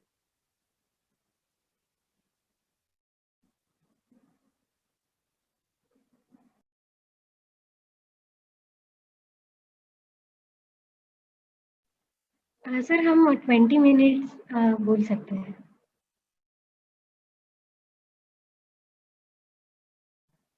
करना है अगर समय बता दे, क्योंकि मेरे हिसाब से तो समय हो गया है, 12:10 है, लेकिन थोड़ा विलंब से शुरू हुआ है, तो क्या मैं जी जी आप बताएं मैं कब तक और 20 मिनट बोल सकते हैं सर। जी जी यही मैं जानना चाह रहा था। अभी 12:06 हो रहे हैं, मैं कोशिश करता हूं 12:25, 26 या 30 एट मोस्ट तक में अपनी बात को पूर्ण करूं। इस पर चर्चाएं बहुत होती रहती हैं, इसलिए वो कई बातें तो दोहराई जा सकने वाली बातें होंगी। तथापि जो नई शिक्षा नीति आई है इसके संबंध में सबसे पहले मैं यह बात कहना चाहता हूं, आप सभी, हम सभी शिक्षक समुदाय के जितने भी माननीय सदस्य हैं मौजूद या भावी शिक्षक हैं, विद्यार्थी, बात मैं बताऊं कि आजकल का जो यह दौर चल रहा है पिछले 6-7 वर्षों से, कदाचित आधुनिक भारतीय शिक्षा के इतिहास का स्वर्णिम काल है यह। जितने अवसर यहाँ पर इस समय में, इस अवधि में शिक्षक संवर्धन के लिए प्राप्त हो रहे हैं, शिक्षक संवर्धन के लिए जितने अवसर, जितनी उपलब्ध कराई जा रही हैं, मैं अपने होश में पिछले कई दशकों में मैंने वो अवसर तो नहीं देखा है। तो मुझे लगता है कि यह स्वर्णिम काल जो आधुनिक भारतीय शिक्षा का है, उस आधुनिक भारतीय शिक्षा के इतिहास के इस स्वर्णिम काल का भरपूर लाभ हम लोग उठाएं और वास्तव में भारतीय ज्ञान परंपरा को एक बार उसी तरह से हम ला करके स्थापित करें जिस तरह से कभी इतिहास में हम उसका वर्णन पाते हैं, जहां पर कि ज्ञान के लिए तक्षशिला, नालंदा, विक्रमशिला की ओर विश्व के कोने कोने से लोग आते थे, जिस समय की आज की तथाकथित आधुनिक सभ्यताएं बर्बर आदिम सभ्यताओं के रूप में विद्यमान थी, उस समय भी भारत में ज्ञान की परंपरा अपने शीर्ष पर हुआ करती थी। तो उस समय की उस परंपरा का सिस्टमेटिक विखंडन जिस तरह से किया गया, हम सक्षम देश, संप्रभु देश के नागरिक होने के नाते अपनी अपनी भूमिका, अपने अपने उत्तरदायित्व को समझ करके भारतीय ज्ञान परंपरा को विश्व पटल पर पुनः स्थापित करके उसी यश, उसी कीर्ति को स्थापित करते हुए विश्व गुरु बनने की जो बात, उसको साकार कर सकते हैं। मेरा मानना है, यह मेरी समझ मुझे कहती है। परंतु इस बात को सिर्फ बातों तक ही ना रह जाए, उसके लिए हमें एक्शन मोड में आने की जरूरत है। उसके लिए हमें यह भी समझना है कि नई शिक्षा नीति ने, मुझे विश्वास है कि आप सब ने जब नई शिक्षा नीति के बारे में उद्घाटन में विद्वान वक्ताओं को, हमारे मुख्य अतिथि को, यशस्वी कुलगुरु महोदय को सुना होगा, तो उससे जो मूल बातें हैं वो आप सबके समक्ष स्पष्ट हुई होगी। और एक बात से तो मैं बिल्कुल ही सहमत हूं, और उसका एक दृष्टांत मैं दे करके, वो बड़ा ही कड़वा दृष्टांत है, परंतु उस दृष्टांत को अगर हम देखें, समझें, तब हम समझ पाएंगे कि हमारी शिक्षा व्यवस्था, जो अति विकसित शिक्षा व्यवस्था के रूप में अभी प्रतीत होती है और ज्ञान का विस्फोट बहुत अत्यधिक मात्रा में हुआ है, ऐसा हमें किस प्रकार की है वह शिक्षा व्यवस्था, किस प्रकार के नागरिकों का सृजन कर रही है, निर्माण कर रही है। जब यह मैं कह रहा हूं तो इसे जनरलाइज नहीं कर रहा हूं। I do not intend to generalize by saying this or stating this parabolic statement, but yes, there are people who are turning into, like the vice chancellor of KKSU just told, demons like, क्योंकि वह शिक्षा जो है, वह शिक्षा उस रूप में अपने मूल तत्वों को प्रकट नहीं कर पा रही है किसी कारण से। मुझे ऐसे दुर्योधन की वो पंक्तियां याद आती है, मैं चाह रहा था कि बाद में वो कहूं, लेकिन मैं अभी कहता हूं, लोभ संवरण नहीं कर पा रहा हूं।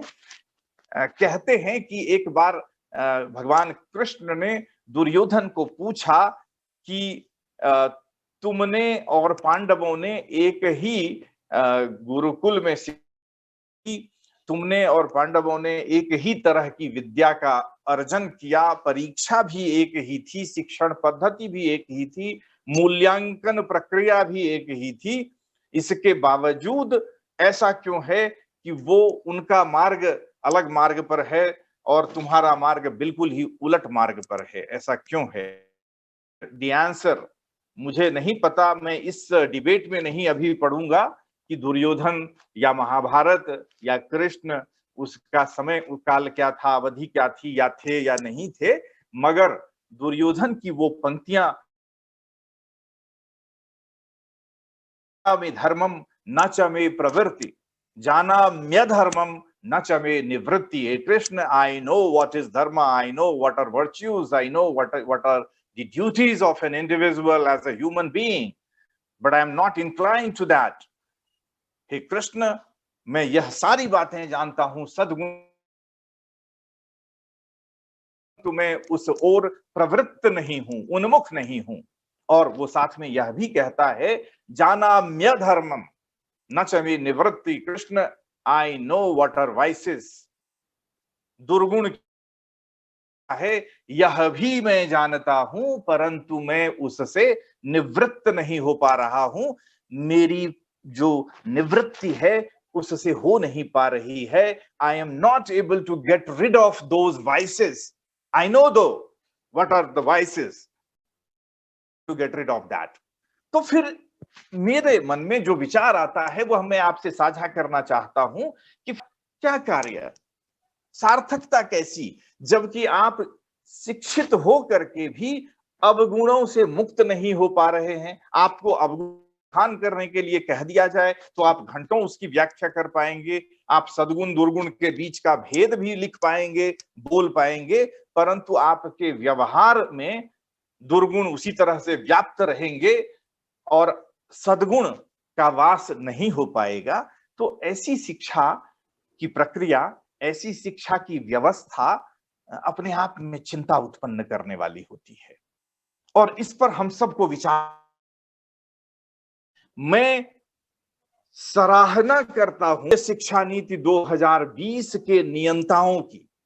मैं सराहना करना चाहता हूं कि कस्तूरी रंगन की उस समिति की, जिनके सदस्यों ने ईमानदारी से इस राष्ट्रीय दस्तावेज में, नेशनल डॉक्यूमेंट में पहली बार यह स्वीकार किया है लिखित में। आप लोग अगर देखेंगे राष्ट्रीय शिक्षा नीति के दस्तावेज को और अध्यापक शिक्षा के उस खंड को आप लोग देखेंगे, उसमें ईमानदारी से सरकार ने, इस नीति नियंताओं ने यह स्वीकार किया है कि हमारे देश में अध्यापक शिक्षा की स्थिति जो है वो अत्यंत दयनीय है और इसमें अवांछित क्रियाकलापों का बोलबाला है। शब्द हो सकता है अलग हो, मैं उसको यथावत पढ़ना नहीं चाहता, परंतु मैं सराहना करता हूं कि जब हम नीति नियंता के तौर पर या उसके क्रियान्वयनकर्ता के तौर पर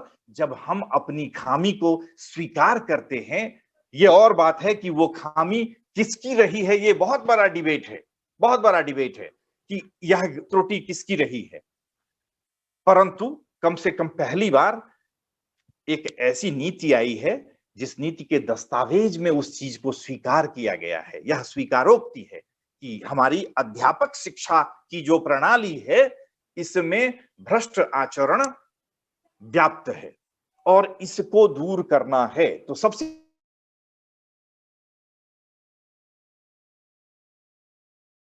पहले की आवश्यकता तो यह है कि बीमारी को डायग्नोज, मुझे लगता है कि इस बीमारी को डायग्नोज किया गया है अगर, तो अब इसका उपचार भी संभव होगा, यह निश्चित रूप से मैं कह सकता हूं, मुझे विश्वास है। अब उपचार होगा, उस उपचार के लिए हमारे समक्ष में चुनौतियां हैं। उन चुनौतियों की चर्चा करने के लिए मैं यहां उपस्थित हूं आप सबके बीच में। और ये चुनौती जो है वो मुझे जो दिखाई देती है कई स्तरों पर है। कुछ तो प्रशासनिक चुनौतियां हैं जो व्यावहारिक स्तर पर है। हम सभी जानते हैं कि पूर्व की व्यवस्था में शिक्षा मंत्रालय का नाम बदल करके मानव संसाधन विकास मंत्रालय कर दिया गया था, यानी कि एक शिक्षित प्राणी, एक शिक्षित मनुष्य को संसाधन के रूप में देखा जाने लगा था। सिद्धांत तो यही कहता है, यह नामकरण यही कहता है। हमारे माननीय प्रधानमंत्री महोदय, राष्ट्रीय शिक्षा नीति बनाने वाली समिति है, उनके सभी सदस्यों को आभार के प्रति आभार व्यक्त करता हूं, जिन्होंने कि पुनः एक मात्र संसाधन शब्द को बदल करके साधन के बदले पुनः शिक्षा मंत्रालय नामकरण करके यह बात प्रमुखता से रखने की चेष्टा की है कि मनुष्य शिक्षित मनुष्य है, मानव है, यह मात्र एक संसाधन नहीं है। तो यह बात है। हुआ क्या है, मैं जिस प्रशासनिक चुनौती की बात कर रहा था, मैं अब उसके उस स्तर पर आना चाहता हूं। एक तो सबसे बड़ी खासियत जो इस राष्ट्रीय शिक्षा नीति में हुई है, आप सभी जानते हैं, अलग अलग स्तरों पर आपने इसको सुना समझा होगा कि यह राष्ट्रीय शिक्षा नीति भारतीय संविधान के 45वें अनुच्छेद का शब्दशः उस भावना का पालन करने पर अमल करती है, जिस अनुच्छेद में यह कहा गया था कि जो 14 वर्ष तक के बच्चों की शिक्षा, निःशुल्क और अनिवार्य शिक्षा की व्यवस्था सरकारें करेंगी। यहां 14 से ऊपर तक की शिक्षा की व्यवस्था करने का प्रावधान किया गया है, परंतु पहले जो 45वें अनुच्छेद में जो कहा गया था, free and compulsory education for children up to 14 years of age, उस 14 ईयर्स ऑफ एज में बड़ी ही बारीकी से शुरू के बाल्यावस्था की शिक्षा को निकाल दिया गया था और उसके बदले में वो 6ठी क्लास से लेकर के और फिर वो 8वीं क्लास तक की शिक्षा की व्यवस्था करने की बात कही गई थी, जिसे कि वो 6ठी क्लास नहीं, 6 वर्ष की उम्र से लेकर के और 6 वर्ष से 14 वर्ष, यानी कि शुरू की चर्चा नहीं थी हमारी शैक्षिक व्यवस्था में। जब संकल्पित की गई वो व्यवस्था। अब ऐसे में यह राष्ट्रीय शिक्षा नीति का दस्तावेज आप सबने पढ़ा होगा, तो यह उसमें लिखा हुआ है और जो कि वैज्ञानिक अनुसंधान पर आधारित है कि जो हमारी 6 वर्ष की हमारी जो अवस्था होती है, तब तक में ही किसी भी मनुष्य के मस्तिष्क का 85 से 90% तक विकास हो चुका होता है। जरा गौर करिए कि एक बच्चा जो बड़ा हो रहा है, उसके मस्तिष्क के 85 to 90% of development has already taken place till he reaches the age of 6. और उस एज में समाज का दायित्व जो बनता है कि जो वह उसका मस्तिष्क 85 या 90% तक विकसित हो रहा है, उसमें हम उसे किस प्रकार के शैक्षिक, संज्ञानात्मक, सामाजिक अनुभव प्रदान कर रहे हैं, उसके प्रति हमारी कोई चिंता नहीं है, अभी तक थी। यद्यपि जिसके पास में कहते हैं सर्वे गुणाः कांचनम आश्रयन्ते, जिसके पास में धन था, उनके लिए नर्सरी विद्यालय KG1, KG2 अलग अलग नामकरणों के साथ में उन बच्चों के लिए उस शिक्षा की औपचारिक व्यवस्था की गई थी। परंतु हम सभी जानते हैं कि हमारे देश में एक बहुत बड़ी आबादी ऐसी है जहां पर कि 2 वक्त की रोटी का इंतजाम करने में माता पिता उनके बच्चे तक लगे रहते हैं, छोटी छोटी उम्र के बच्चे भी लगे रहते हैं। वहां पर उन बच्चों की शिक्षा, जो बच्चे 6 वर्ष की उम्र तक भी नहीं है, 3 से 6 वर्ष की उम्र में हैं, उन बच्चों की शिक्षा के बारे में सोच कौन रहा है? संसाधन कहां है जिसकी व्यवस्था कोई करने की सोचे भी? तो ऐसे में सिर्फ जिसके पास में धन है वह तो अपनी व्यवस्था कर रहा है, और जो नहीं है, जिनके पास में धन नहीं है, वो उनके बच्चे ऐसे ही कहीं फुटपाथ पर या कहीं इधर उधर समय व्यतीत कर रहे हैं। तो यह जो राष्ट्रीय शिक्षा नीति है, इसने पहली बार मुख्य धारा की शिक्षा में पूर्व बाल्यावस्था देखभाल एवं शिक्षा का प्रावधान रखा है। बहुत बड़ा कदम है। Early childhood care and education, which has been integrated into the mainstream of school education now, और जिसमें कि it has been made mandatory as a duty of the education system of the government to take care of, to provide facilities, to provide good quality education for those who are between the 3 to 6 years of age group. अब ये जो शिक्षा की व्यवस्था है, यह अपने आप में बहुत बड़ी चुनौती है हमारे समक्ष में, जिसकी बात मैं यहां पर करूंगा और त्वरित गति से आगे भी बढ़ूंगा, क्योंकि मानव संसाधन विकास मंत्रालय जब बना, उसके बाद कालांतर में एक और घटना हुई थी। मानव संसाधन विकास मंत्रालय से महिला एवं बाल विकास मंत्रालय को अलग करके निकाला गया, एक नए मंत्रालय का सृजन हुआ था और महिला एवं बाल विकास मंत्रालय का सृजन हुआ। और अभी जो आंगनवाड़ी या चाइल्ड ICDS सेंटर हैं, इंटीग्रेटेड चाइल्ड केयर सेंटर्स हैं पूरे देश में लाखों की संख्या में, उसकी व्यवस्था महिला एवं बाल विकास मंत्रालय द्वारा किया जाता है। अभी भी हमारे समक्ष में एक early childhood care and education का करिकुलम फ्रेमवर्क भी जो बना है, वो 2015 में शायद उसको अंतिम रूप दिया गया, वो बाल विकास मंत्रालय के द्वारा। तो प्रशासनिक स्तर पर जो समन्वयन की एक चुनौती है, इसके बारे में विचार करने की जरूरत है कि कैसे होगा। अगर हम शिक्षा मंत्रालय और विद्यालयी शिक्षा के स्तर पर कुछ कार्य करेंगे, तो फिर एक अलग मंत्रालय के साथ में भी समन्वय करना है। उनकी शिक्षा की व्यवस्था के लिए छोटी छोटी आवश्यकताओं की पूर्ति के लिए प्रशासनिक स्तर पर, नीति नियंताओं के स्तर पर स्पष्टता है, परंतु प्रशासनिक स्तर पर वह जो चीज है उसमें समन्वयन की आवश्यकता है। और इतने बड़े स्तर पर पूरे देश में आप समझिए कि उन शिक्षकों को तैयार करने की चुनौती है जो शिक्षक भावी नागरिकों के मस्तिष्क के 85 से 90% तक के विकास की अवस्था के, विकास की प्रक्रिया के साक्षी होंगे और उसमें सूत्रधार की भूमिका निभाएंगे, उसमें एक प्रमुख मार्गदर्शक की भूमिका निभाने वाले हैं। जब हमारे भावी देश के भावी नागरिकों का मस्तिष्क अपने विकास के 85% तक के स्तर को पर पहुंचने की गति में उस अवस्था में होगा, तो उस स्तर पर जो हमारे लिए अध्यापक शिक्षा का कार्यक्रम है वो कैसा हो, इस पर विचार करना चाहिए। नंबर 1।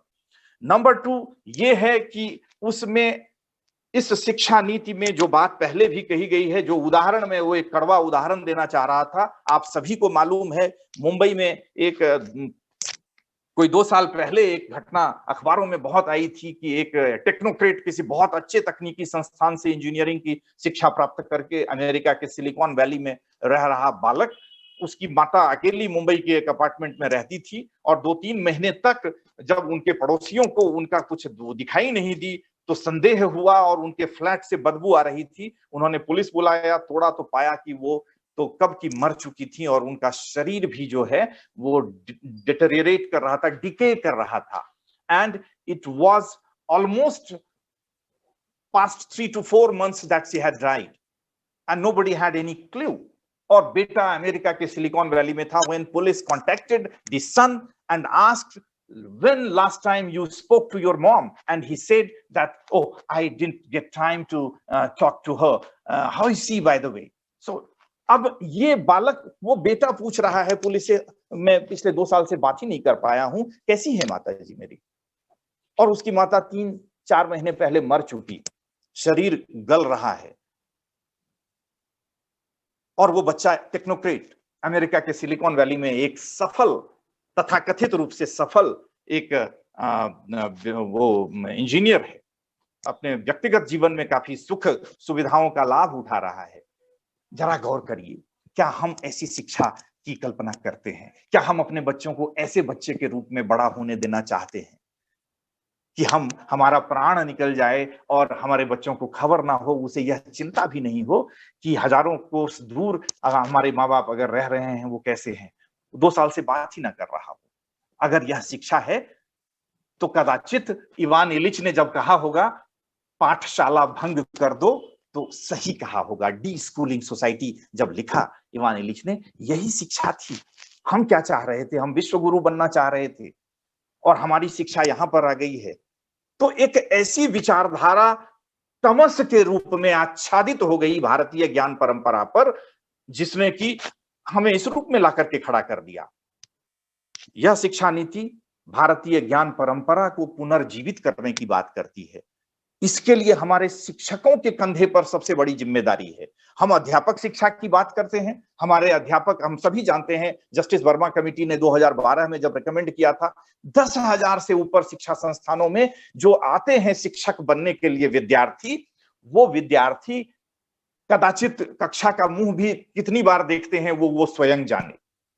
हम सभी जानते हैं स्थिति कैसी है अध्यापक शिक्षा की। बहुत बड़ी चुनौती है। राष्ट्रीय शिक्षा नीति के दस्तावेज में जो बात कही गई है, स्वीकारोक्ति जो की गई है, वह बहुत ही विचारणीय है। तो हम अपने अध्यापकों को एक तो उस अवस्था के शिक्षण के लिए तैयार करेंगे, उसके लिए जो लाखों की संख्या में हमारे सामने आंगनवाड़ी या बाल विकास केंद्र वगैरह है, उसमें जो कार्यरत कर रही सेविकाएं हैं या बहनें हैं, भगिनी हैं, उन सब का प्रशिक्षण किस प्रकार से हो और वह प्रशिक्षण गुणवत्तापूर्ण प्रशिक्षण हो, नए लोगों की नियुक्ति कैसी हो, विभिन्न शैक्षिक स्तरों पर समन्वय कैसा हो, अध्यापक शिक्षा की संरचना। जब से हम देख रहे हैं एनसीटीई को, एनसीटी ने अध्यापक शिक्षा की संरचना के साथ इतने प्रयोग किए हैं कि वह प्रयोग उपहास का विषय बन गया है। और आजकल पिछले 1 वर्ष से जब हम इस अवस्था को, इस महाआपदा को झेल रहे हैं, ऐसे में शिक्षकों को तकनीकी कौशल संपन्न होने के लिए भी समुचित प्रशिक्षण के साथ साथ मूल्यों का समावेश उसमें कैसे हो, इस पर भी विचार करने की आवश्यकता है। हम ज्ञान, प्रज्ञा और सत्य की खोज तो करें ही, वही हमारा अंतिम लक्ष्य होना चाहिए, परंतु हम यह कभी ना भूलें कि भारतीय ज्ञान परंपरा सदैव जिस नॉलेज, जिस विजडम, जिस ट्रुथ की बात करती आई है, हमने उनको रास्ते में कहीं उपेक्षित सा छोड़ दिया है और हम पता नहीं किस चीज का अंधानुकरण कर रहे हैं। और उस अंधानुकरण का परिणाम यह हुआ है जिसका एक दृष्टांत मैंने दिया है। तो मूल्य आधारित शिक्षा, और वो मूल्य अभी जबकि पूरे दुनिया के लोग जब अपनी अपनी समस्याओं में ग्रस्त होकर के दुखी हो रहे हैं, तो वो शांति के लिए पुनः भारत का मुंह कर रहे हैं। भारत की ओर अपना मुंह कर रहे हैं और हम पता नहीं किस दिशा में त्रिशंकु बने हुए जा रहे हैं। इस पर हमें विचार करने की जरूरत है कि अध्यापक शिक्षा के समक्ष जो चुनौतियां हैं उसमें जो विभिन्न स्तरों पर शिक्षक तैयार कर संवेदनशील शिक्षा, कभी पॉलो फ्रेरे ने कहा था और उन्होंने एक अपने पुस्तक में लिखा है उसको, जिसका चैप्टर का नाम है I came into teacher training programme because I had no other option. तो अध्यापक शिक्षा में, टीचर एजुकेशन प्रोग्राम में ऐसे लोग अगर आ जाते हैं जब वो सभी विकल्पों को देख चुके, आजमा चुके होते हैं, कहीं सफलता नहीं मिलती और अंत में द लास्ट रिसोर्ट के तौर पर वो अध्यापक शिक्षा का चयन करते हैं, तो यह हमें विचार करने की जरूरत है कि इसके साथ में न्याय कितना हो पाएगा। तो हमें यह प्रयत्न करना है कि अध्यापक शिक्षा में बेस्ट माइंड्स आए और उसके लिए हमारी पूरी की पूरी संरचना को कठोरता के साथ में दुरुस्त करने की जरूरत है। और उसमें जिन चरणों पर, अलग अलग चरणों पर, लेकिन हमारे पास में समय बहुत ज्यादा नहीं है। एसडीजी 4 का जो लक्ष्य है वो 2030 तक का था, हम अभी 2040 तक उसे पूरा करने की सोच रहे हैं। उस अवस्था में हमें, जबकि ये 5+3+3+4 की जो संरचना आई है विद्यालयी शिक्षा की, पूर्व बाल्यावस्था से लेकर के उच्चतर माध्यमिक स्तर तक की शिक्षा के बीच में उच्च कोटि के शिक्षकों का सृजन हम कर पाए, उच्च कोटि के शिक्षक आगे भावी नागरिकों का सृजन कर पाए, इस दिशा में हमें सोचने की आवश्यकता है। हमें जो हमारे ज्ञान का विस्तार हो रहा है और तकनीकी और प्रौद्योगिकी का विस्तार हो रहा है, उसके साथ तो कदम में कदम मिला करके चलना ही है, परंतु अपने भारतीय मूल्यों को साथ में लेकर, भारतीय परंपरा में स्थित जो हमारे सांस्कृतिक तत्व हैं उसको आत्मसात करके उन मूल्यों के साथ ही तकनीकी विकास की गति में आगे बढ़ना है, तभी जाकर के हम कुछ कर पाएंगे। निस्संदेह याद रखिए, भारतीय ज्ञान परंपरा से बड़ा मैं सिर्फ पुरानी बातों को दोहराना और उसको गाना नहीं चाह रहा, लेकिन जिस तरह से क्रमबद्ध तरीके से भारतीय ज्ञान परंपरा का विखंडन लोगों ने किया, कुछ विचारधाराओं में वाले लोगों ने आकर के अपने प्रभाव से जिस तरह से नष्ट किया इस व्यवस्था को, ऐसे में हमें नौकरी करने वाले शिक्षकों की जरूरत नहीं है। शिक्षकत्व, गुरुत्व बहुत बड़ी चीज है। नौकरी, हम वेतन तो हम ले सकते हैं कहीं से भी, लेकिन जब हमारी सोच का दायरा सिर्फ नौकरी करने तक सीमित रह जाएगा, हम कभी गुरु नहीं बन पाएंगे। और मैं जितने कौशलों की बात, अभी कुलगुरु महोदय ने भी बात कही, हम माइक्रो टीचिंग में करते हैं, व्यवहारवादी उपागम पर आधारित माइक्रो टीचिंग, ठीक है, थोड़ी बहुत आवश्यकता होती है। मोटरसाइकिल चलाने के लिए भी हमें कुछ कौशल की आवश्यकता होती है, तो शिक्षण के लिए भी थोड़ा बहुत कौशल हम सीख लें। लेकिन मैं 3 बातें कहूंगा। अंतिम रूप से समय बढ़ता जा रहा है, समय की अपनी वो एक अपनी सीमा है, फिर कभी करूंगा मैं कि मेरे हिसाब से 3 कौशल आवश्यक है। इसी 3 कौशल को अगर आप आजमाएं तो कदाचित आप श्रेष्ठतम शिक्षक बन सकते हैं। और वो 3 कौशल भावात्मक हैं, और वो 3 कौशल हैं कि मुझे, अगर आपको एक शिक्षक बनना है तो सबसे पहले आपको अपने शिक्षकत्व से प्रेम होना चाहिए, आपको अपने उस शिक्षण वृत्ति के प्रति आपके मन में आत्मसम्मान की भावना होनी चाहिए। ये कौशल है, भावात्मक कौशल, आत्मसम्मान, उस शिक्षकत्व की वृत्ति के प्रति आत्मसम्मान, आपको अपने ज्ञानानुशासन के प्रति आत्मसम्मान और प्रेम, जिस डिसिप्लिन को आप रिप्रेजेंट करते हैं, mathematics, physics, chemistry, social sciences, Hindi, Sanskrit, Marathi, English, whatever it is, आपको उस विषय, उस ज्ञानानुशासन, डिसिप्लिन ऑफ नॉलेज के प्रति सम्मान की भावना, गौरव की भावना और प्रेम की भावना होनी चाहिए कि आप उसमें डूब सकें। और तीसरा, लेकिन वो पहला है, लेकिन मैं तीसरे पॉइंट पर कह रहा हूं, आपको अपने बच्चों से, अपने विद्यार्थियों से प्रेम होना चाहिए और अपने विद्यार्थियों के प्रति आपके मन में गौरव की भावना उत्पन्न करनी चाहिए। जिस क्षण आप अपने विद्यार्थियों को, कक्षा में पढ़ने वाले विद्यार्थियों को अपनी संतान के समान समझना शुरू कर देंगे, उस क्षण से आप मात्र उनके नौकरी करने वाले शिक्षक नहीं बल्कि उनके गुरु बन जाएंगे, उनके पल पल के बेहतरी की चिंता आपके मन में आने लगेगी और आप उसके लिए यत्न करना शुरू करेंगे। यह 3 बातें अगर आप ध्यान रखेंगे तो याद रखिए, जितने कौशल आप पढ़ते हैं माइक्रो टीचिंग में या इधर उधर अलग अलग बातें करते हैं, इन 3 बातों पर अगर अमल करेंगे, आत्मसात करेंगे, तो फिर आप श्रेष्ठतम शिक्षक बनेंगे, जिसकी आवश्यकता इस देश को है, इस नई शिक्षा नीति को है, क्योंकि इस नीति का क्रियान्वयन शिक्षकों के कंधे पर सबसे ज्यादा होना है। याद रखिए, यह कहा जाता है कि देश का भविष्य उसकी कक्षाओं में निर्मित हो रहा होता है। तो अगर किसी देश का भविष्य उसकी कक्षा में निर्मित होता है, तो उस भविष्य की निर्मिति के शिल्पकार शिक्षक होते हैं।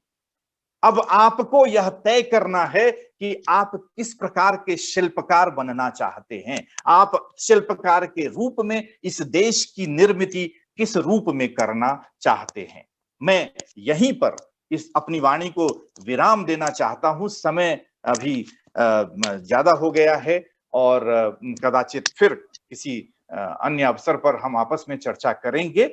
लेकिन ये जो चुनौतियां हैं, व्यवस्था संबंधी चुनौतियां, नीतिगत चुनौतियों के लिए लोग बैठे हुए हैं, अच्छी नीयत के साथ बैठे हुए हैं, और व्यवस्था में जो विभिन्न स्तरों पर प्रशिक्षण की है उसके लिए एनसीटीई का जो होना था हो गया। हम सब एक पुरानी कहावत के बस एक उदाहरण के साथ बंद करता हूं, अपनी वाणी को विराम दूंगा। कहते हैं, एक बार आप सबने छोटी कथा में सुना होगा, एक जंगल में जब आग लगी थी तो एक सभी पानी देने की कोशिश कर रहे थे। बड़वा नल जो होता है वो बहुत मुश्किल से बुझता है, जंगल की आग बुझती बहुत मुश्किल से, और ऐसे में सभी जब उसे पानी देकर के बुझाने की कोशिश कर रहे थे तो एक चिड़िया अपनी चोंच में थोड़ा सा एक बूंद पानी ला करके गिराती थी। तो लोग हंसने लगे कि तुम एक बूंद पानी जो तुम्हारी चोंच में आता है उससे जंगल बुझाने चली हो, संभव है क्या? तो उस चिड़िया ने कहा कि मुझे मालूम है कि मेरे चोंच में आने वाले पानी से जंगल की आग कदाचित ना बुझे, परंतु जो मैं कर सकती हूं वो तो कर रही हूं। मुझे यह तो संतोष है कि मैं अपने दायित्व का निर्वहन कर रही हूं, चाहे वो छोटी ही मात्रा में क्यों ना हो। तो मुझे लगता है मैं अपने समस्त शिक्षक मित्रों से यह अपील करना चाहता हूं कि हम छोटी या बड़ी जिस भी भूमिका में हो, अपने देश के राष्ट्र के निर्माण के लिए, भावी नागरिकों के निर्माण के लिए जिस रूप में भी हम जो सकारात्मक योगदान कर सकते हैं अगर हम करें। थोड़ा हम पुराने दिनों में जाएं, आप कुछ ऐसी चीजों को पढ़ें जिसको पढ़ करके यथार्थ का बोध हो, और उससे भारतीय ज्ञान परंपरा के प्रति सबसे पहले अपने मन में जब आपके उस गौरव की भावना विकसित होगी, तभी जाकर के आप आगे उसको विस्तारित, हस्तांतरित, प्रसारित कर पाएंगे। तो मेरी शुभकामना भी है और मेरा यह संदेश भी है। कई बातें और भी थी जो अभी संभव नहीं हो पा रही है, फिर करेंगे। मैं पुनः एक बार डॉक्टर मंजूश्री सरदेश पांडे जी का और कवि कुलगुरु कालिदास संस्कृत विश्वविद्यालय के आदरणीय कुलगुरु प्रोफेसर बरखेड़ी जी का आभार प्रकट करता हूं, कीर्ति मैडम का आभार प्रकट करता हूं, अधिष्ठाता महोदया का आभार प्रकट करता हूं। सभी मित्रों को बहुत बहुत धन्यवाद देता हूं जिन्होंने मुझे सुनने का के लिए धैर्य दिखाया और मुझे अपनी बात साझा करने का अवसर प्रदान किया। बहुत बहुत धन्यवाद आप सबका। Thank you, sir, for your influential message. You focused on challenges at administrative level and also on the need for early childhood care education. By your thank you once again, sir. Proceeding further with our second session, we have Dr. P. Shankar with us as the theme for second session is structuring of teacher education program, opportunities and challenges. So may I please invite Shiva to introduce Dr. Sir.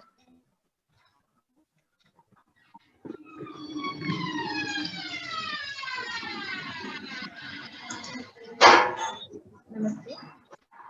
I would like to introduce our second session's speaker, Dr. P. Shankar sir.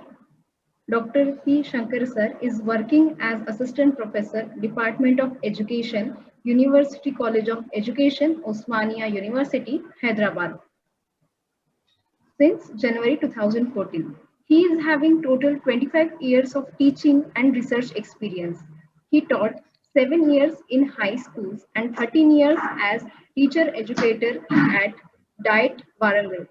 He was nominated by GOI as member NCTE and New Delhi. He is holding the position of Chairperson, Board of Studies in Education for Telangana University, Nizamabad and Satavahani University, Karimnagar. He has started his career as school assistant and served science teacher at school level. He also served as district science officer and academic monitoring officer in DPEP and SSA Warangal. He also served as additional project coordinator Sarva Shiksha Abhiyan Warangal. He organized several training programs, workshops, seminars and conferences for the teachers and teacher educators. He developed 20 teacher training modules to give trainings to the teachers of SSA. He was trained in ISRO Ahmedabad in developing video material and organizing teleconferences. He was invited as expert for several teleconferences in the state and national level DEP IGNU SSA. He also organized national level training programs in collaboration with DEP IGNU SSA. He is basically a teacher trainer giving trainings to teachers and teacher educators. He is a draft committee member for Andhra Pradesh State Curriculum Framework. He also contributed for 14 position papers for curriculum development. He is the coordinator and author for the physical science textbook for class 6 to 10th. He is a member in curriculum reforms at B.Ed and D.Ed levels. He also contributes content for NCERT New Delhi in developing teacher training manuals. He has undertaken 10 research projects till date and submitted research reports to the state government. He attended and presented research papers in various national and international conferences. He published research articles in referred journals. He also contributed for chapters in the books. He got 4 times district award from the district collectors for popularization of science as district science officer and for best academic initiatives in district as AMO in the years January 1999, August 2005, January 2007 and August 2007. Today his topic for discussion is restructuring of teacher education programs, issues and challenges. I request Dr. P. Shankar sir to kindly start the session. Yeah, thank you, madam. Thank you for the introduction, nice introduction. I hope my screen is visible to you all. Yes, sir. Yeah. It is my pleasure to be with you all because it is a Vidya Bharati initiative, and I am proud to say that I am a product of Vidya Bharati since my school days. I am a student of Saraswati Vidyapeetham, and because of these institutions, I am here to share my ideas with you all. And I am listening to all the elders, those who are having a lot of experience and giving a lot of inputs. Our vice chancellor sir and our head of the department and madam and all the organizers of the Vidya Bharati and all academic friends. So we're going directly to our today's topic. It is restructuring of teacher education program, issues and challenges, NEP 2020. Whenever we talk about National Education Policy 2020 document, the only area which was criticized, as our earlier speakers also said about it, the only area which is highly criticized is the teacher education, and they want to restructure the entire teacher education and reinstate the integrity of the teacher education. The policy says like that. So all the issues we know about it, and you know how the NCT is also functioning, and I am also part of the NCT now as a member SRC. I will quote one incident. When I joined as a NCT member, I visited my SCRT director. She told me who told you to join as a member in NCTE. So that is the impression of NCTE. But now NCTE is also doing a lot of good work in winding up all the commercialized institutions and doing very good job in winding up all the commercial teacher education institutions and taking stringent action of those who are doing wrong things in the country as mandate is given by NEP 2020 also. Uh, Dear friends,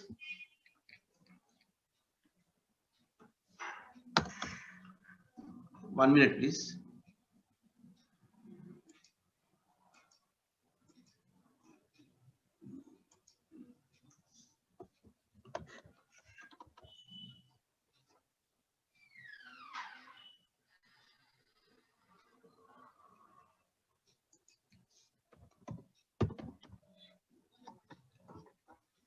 Yeah, it is not moving. Just please bear with me one minute.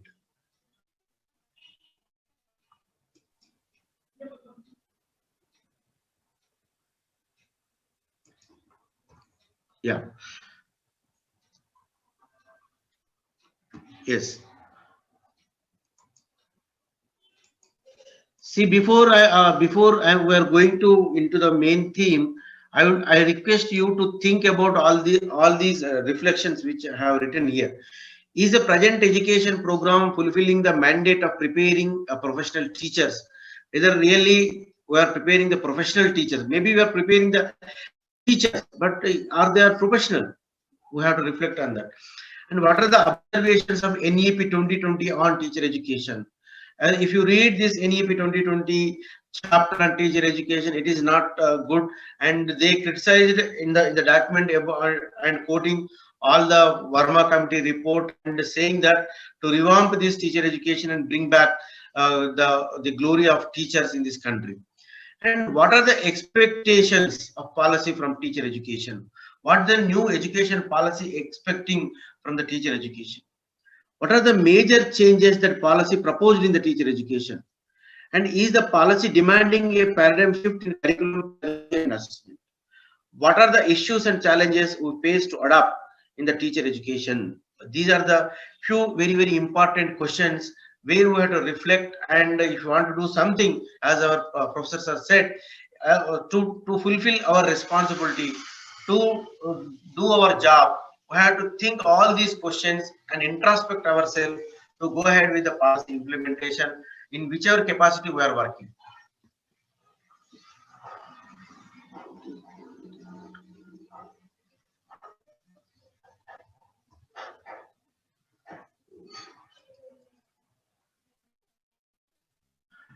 The objective of teacher education is ensure that teachers given the highest quality training in content and pedagogy practice by moving teacher education system into multidisciplinary colleges, universities, and establishing 4-year integrated bachelor degree as the minimum qualification for all school teachers. This is the major objective of teacher education program. One thing is it is moving into the higher education, and it is becoming multidisciplinary in approach, and it is becoming the 4-year integrated bachelor degree for all school teachers. So and also it is talking about giving the training, not just simply the training on the writing of the lesson plan and adopting few methods, not like that, but you have to ensure the teacher that they should have highest quality training in content, pedagogy, and practice. As you know, it is very important for us, these three things. Teacher education stands on these three: what is content and pedagogy and practice. Whatever you have mastered over the content, you should know many strategies and techniques of the pedagogy, and whatever you know, you have to practice in the classroom. So content and pedagogy and practice are three important things if you to become a professional teacher. And this is what all of you know, that the teacher education program is divided into a 4-year integrated, of course, but the 2-year B.Ed is also, will be also there, and 1-year B.Ed will be also there for some more time. And it is a minimum degree qualification for teaching that includes the student teaching by local schools. That means it is compulsory for all the school teachers. By 2030, it will become the qualification. In the journey, in the meanwhile, in the journey, there will be 2-year B.Ed course for the applicants with an existing bachelor degree in other specialized subjects, what it is now existing one. For 1-year B.Ed course, for those who have completed the equivalent of 4-year multidisciplinary bachelor degree or have obtained a master degree in a specialty. For example, people who completed their 4-year bachelor degree in the new stream but not taken as an optional, not studied education, they can have 1-year B.Ed program. Or the other people, those who had their master degree in the previous mode or the new mode, they can also have 1-year B.Ed program. So there are multiple models are there. The 4-year B.Ed program is there, 2-year B.Ed program is there, 1-year B.Ed program is there, but the policy popularly known as it is introducing 4-year integrated B.Ed program. But we have to keep an eye that there will be 2-year B.Ed program and there will be 1-year program for stakeholders. Teacher education, it is moving to multidisciplinary colleges and universities. Not like that where all the B.Ed colleges, they give only the B.Ed degree, but now we are moving into the multidisciplinary colleges where it is part of the Department of Education will be the part of all the degree colleges and the universities, and so all other disciplinary knowledge can be shared by our teacher education.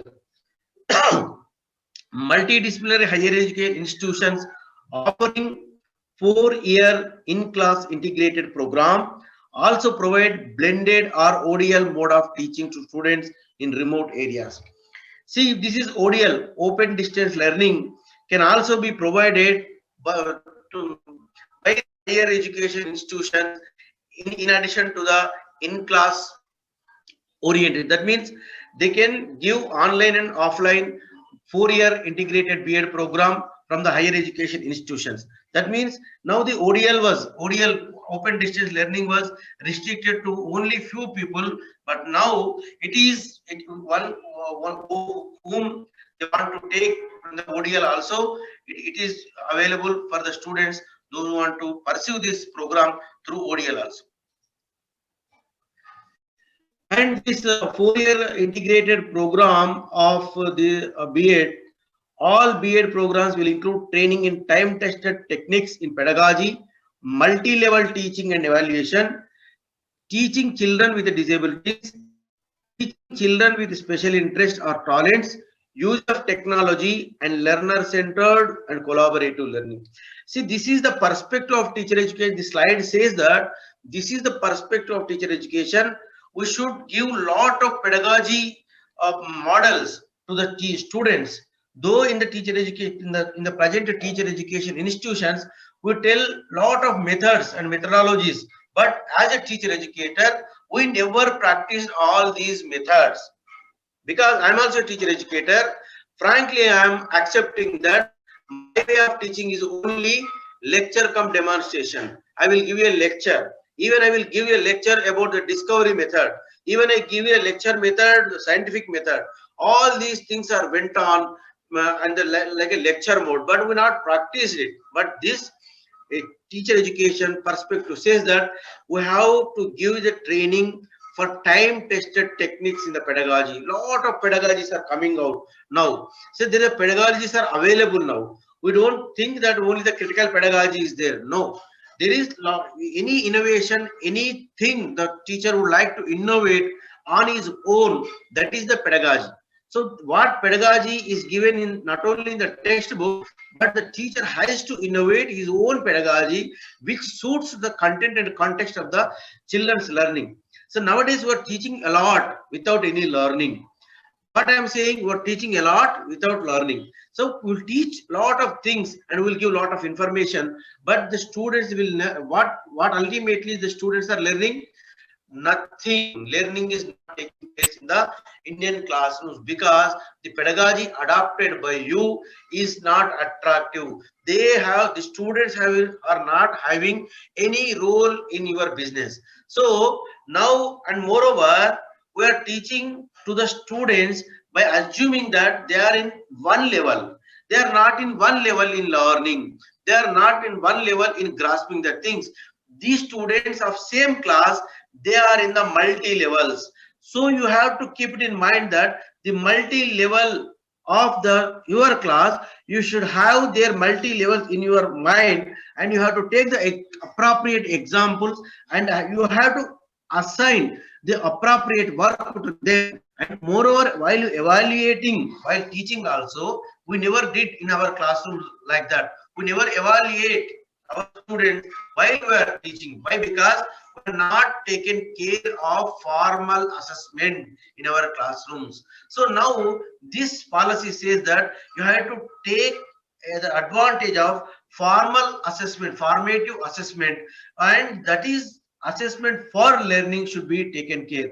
And when we are not taken care properly in all these days, and we are not trained in the teacher education how to deal with the children with disabilities.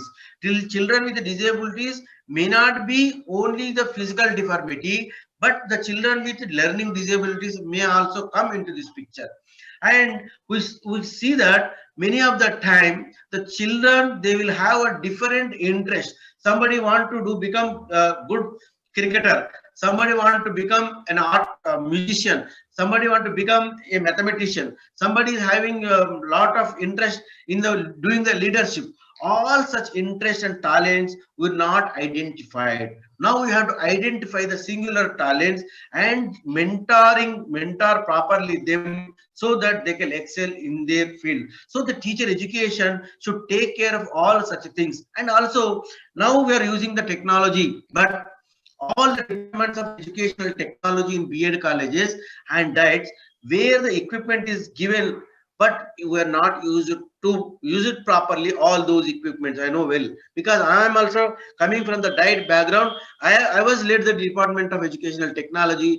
They used to give us tape recorder, overhead projectors, epidoscopes, lot of things, but we never used it properly. But now the pandemic made us to learn how to use the technology. Before the pandemic, we are not able to even prepare the simple PPT, but now we are organizing the virtual conferences and making beautiful PPTs and sharing a lot of videos, so that the teacher education should integrate your pedagogy and practice by the technology, and it should be learner centered one. I always say that it is a learner center, but you have become the center, the teacher has become the center and ignoring the learner. So that should not be there, and it should be a collaborative learning.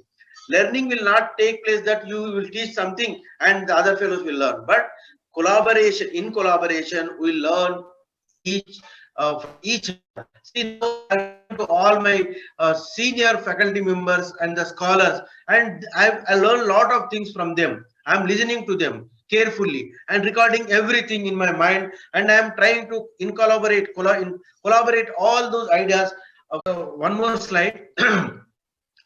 See, before, though you are training the teacher educators and they are becoming the teachers, but there is another one more sector where we are giving lot of importance to integration of vocations, integration of art, and integration of artisans knowledge system.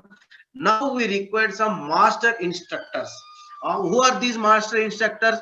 They may be promoting local professions with their knowledge and skills, maybe the local art, maybe local music, maybe then agriculture, maybe a businessman, maybe a sports person, maybe he may be from a carpentry or a blacksmith.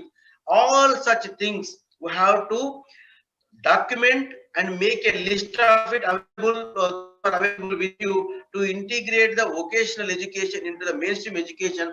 Now our BITs and diets will give the training to them. It is part of the teacher education program.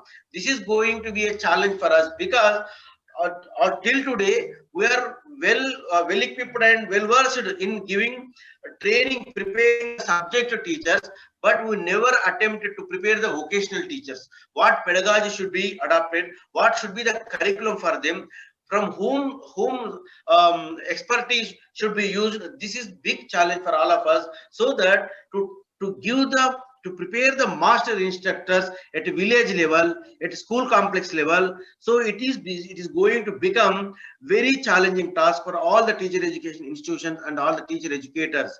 So this is the beauty of this teacher education program, where you are bringing the artisans knowledge systems into the school. Now a carpenter of my village, a agriculture of my neighbor, he will become a teacher in my school.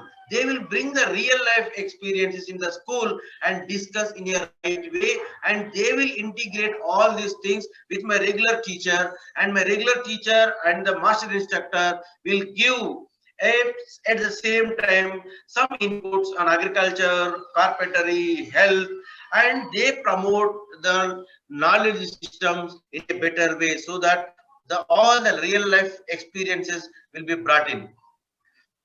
So by keeping all these things, what could be the future teacher education program? As I told you, of course, it is an integrated programs, and it will prepare for all levels of education. I will discuss in detail about this. All levels of education and all areas of curriculum must be launched across the higher education sector. Please, my dear friends, I request you to please focus on this first point. It is an integrated programs of teacher preparation for all levels of education. That means ECCE to and all areas of curriculum. Not only it is confined to only school subject, but vocational subject, experiential learning, work culture, all such which we named as a co-curricular activities and kept it away from the school. Now we are going to integrate all such things, and this is across the higher education sector. That means the people of higher education sector will look into all these school and ECCE requirement. They will give very high quality content to prepare our B.Ed education, students, and run B.Ed programs to educate future teachers in collaboration with other departments such as psychology, philosophy, sociology, neuroscience, Indian languages, arts, history and literature, as well as various other specialized subjects such as science and mathematics. That means the policy says that it is a multidisciplinary liberal arts education. So this B.Ed program is moving into the multidisciplinary institution. It is not working in the silo. It is not working alone. But now you are made available of all the foundational department with you, where the psychology expert, philosophy expert, sociology expert, a neuroscience expert, and all such social science and sciences experts are with you. Now you can have a debate with them, discussion with them, and make use of all such foundational knowledge and integrate pedagogy and prepare the B.Ed trainees in such a way that they are very sound in content, pedagogy and practice. In addition to this, the all currently existing genuine teacher education institutions must aim to become multidisciplinary higher education institution by 2030. All the existing B.Ed colleges and diets and all such things will become as a multidisciplinary higher education institution. But the diets will not give diploma in education certificates, but they will function as an in-service teacher training institution that we were expecting from the NC of TE. When the NC of TE comes, more clarity will come on these issues. Now, as I told you, the teacher education has become a multifaceted.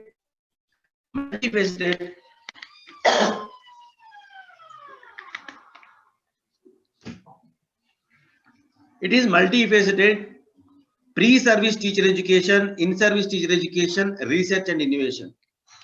All of us know that every time when you talk about teacher education, we talk only about pre-service teacher education, and many of the B.Ed colleges and teacher educators they have very little knowledge about in-service teacher education. But the people working in the diets, they know very much about in-service teacher education.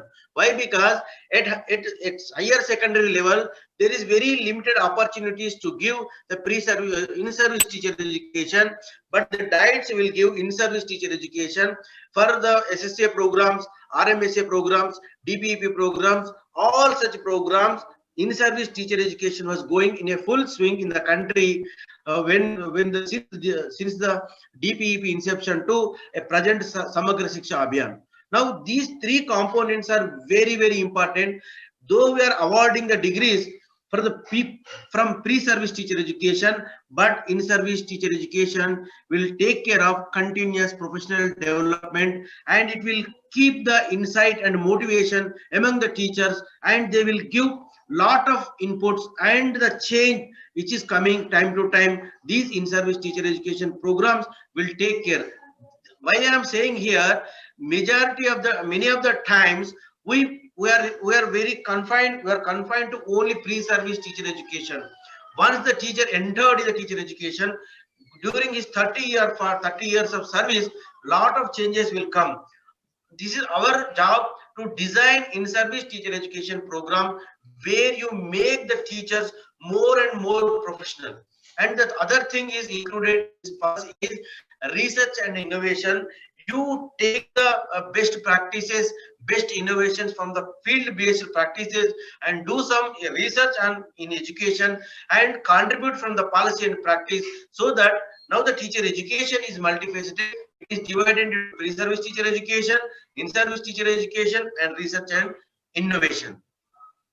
This multi-level teacher education program, I will tell you how it is divided in pre-service education. The integrated programs of teacher preparation for all levels of education and all areas of the curriculum must be launched. What we discussed, this is the mandate, and the teacher education program is multi-level now. Preparatory level, ECE and class 1 and 2. Foundation level, class 3 to class 5. Middle level, class 6 to class 8. Secondary level, class 9th to class 12. So this is a 4-year B.Ed program will run in all these levels. Though the policy clearly not saying about this, but when you see the chapter of teachers, there they have the generalized teachers, subject teachers. All these generalized teachers, subject teachers comes from all these levels. So the lot of importance is given to the ECCE and class 1 and 2. The foundation, the preparatory levels are very important, and the class 3 and class 5 is also very important. And all these levels are having highly significant in terms of pedagogy and curriculum. How we will see. See, after that, the masters in education is also given. Masters in education with a wide range of specialization, maybe MA education or MEd, and they proposed that one MA education in research also. So the Department of Education in the universities. So it is all of us from this seminar, I'm requesting you that in the draft at 15.3, lot of discussion was taken up by the policy makers about the role of Department of Education in the universities. But in the final draft, it is not appearing. So from this seminar, we have to request that this part of the 15.3, which is there in the draft 2019, should be implemented as it is in the policy. When we prepare teacher education curriculum, all these inputs should be brought in, because this is what this is the policy which elevated the departments of education like anything and given lot of mandate to do. So towards making up a well-rounded faculty of good Department of Education, the policy demands that the policy of Department of Education should be strengthened. Once JP Nayak said that if you want to gauge the university health, you please visit the Department of Education. That was the impression given by the JP Nayak, the great educationist. If the Department of Education is working properly, you can say that the entire university, other departments are working. So we give that exposure to the pedagogy also, and we'll support them in designing the curriculum and designing the assessment procedures. Right now, the people of higher education departments, they don't have proper understanding of the curricular principles and developing different tools and techniques and adopting different pedagogies. They are not aware of all these things. With this, if the Department of Education is given a mandate through the policy to support the other department in terms of pedagogy and assessment and curriculum design, definitely this policy is going to do a lot, and the teacher education and faculty of teacher education will be elevated to like anything. So coming to the courses, in this policy, in the final draft also, exposures to pedagogy during PhD program.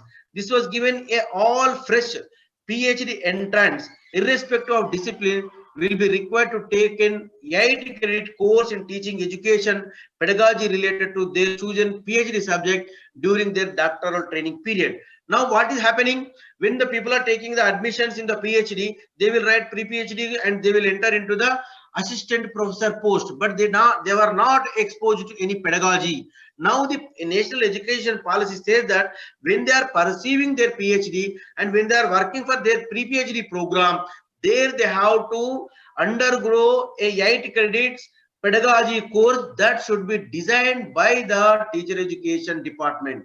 This is the mandate given to us, so that initially, slowly, we are extending our wings from ECCU to higher education. And we have to understand why these multi-levels are coming up, and very systematically divided this entire school education into 5+, 3+, 3+4, and all these levels are having very significant features in understanding the development of the student and organizing the experiences.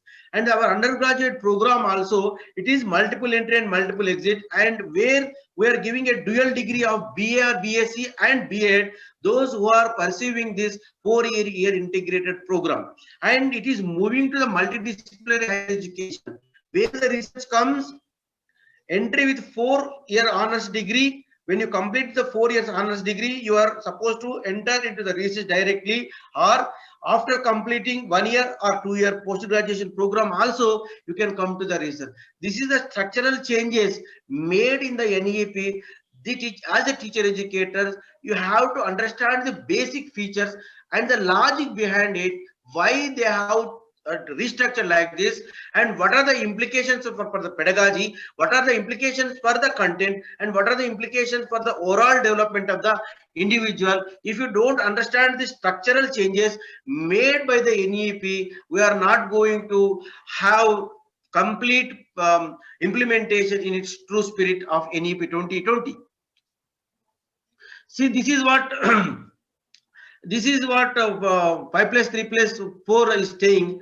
Coming from the top, secondary education, the features they have to saying that it should be a multidisciplinary study, greater critical thinking should be there, flexibility of the student choice of subjects. There the students will select subjects of their own, almost 40 subjects, not the single 6, only 6 subjects, but there are 40 subjects banned. A spectrum of 40 subjects were given at secondary level. From there they can select their own subjects. And middle stage, you are promoting the experiential learning. You will take them to the fields, and they are exposed to mathematics, arts, social science, and humanities. In the preparatory stage, we have to adopt a pedagogy, and your curriculum should be like that. It should be a play-based, discovery-based, and activity-based, and interactive in nature in the classroom. And the foundational level, it should be multi-level, and you are giving more focus to the class 1 and 2. And it believes that 85% of the brain development occurs after between 3 to 6. We are taking care of producing a very good generation of sound health and sound mind in them. We are creating a generation with sound health through this ECCE. So that we can create a vibrant knowledge society if you take care properly up to the 6 years in the health, and grooming them in such a way that they can cope up all the cognitive abilities while they are in the foundational stage.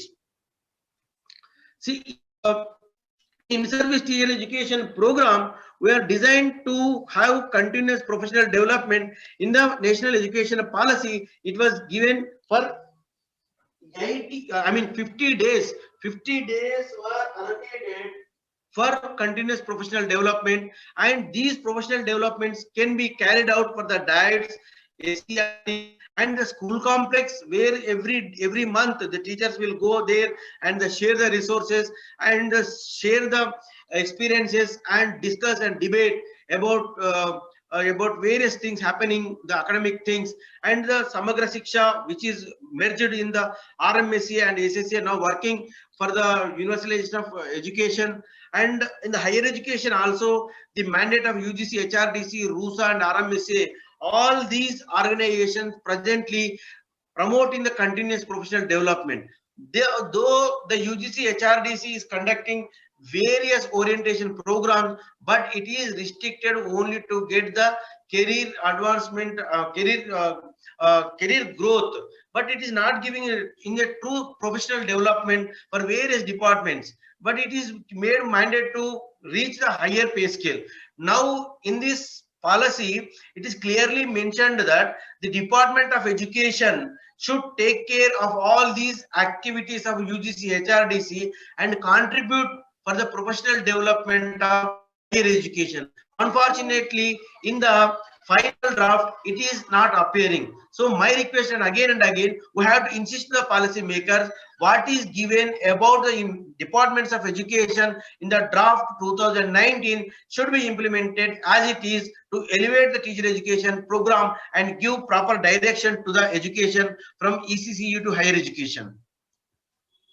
And now there are so many issues and challenges. Our people, our elders told that, see the NCTE and how the teacher education programs are working. Now whenever a new admissions comes, people will call the departments, sir, is it compulsory to attend?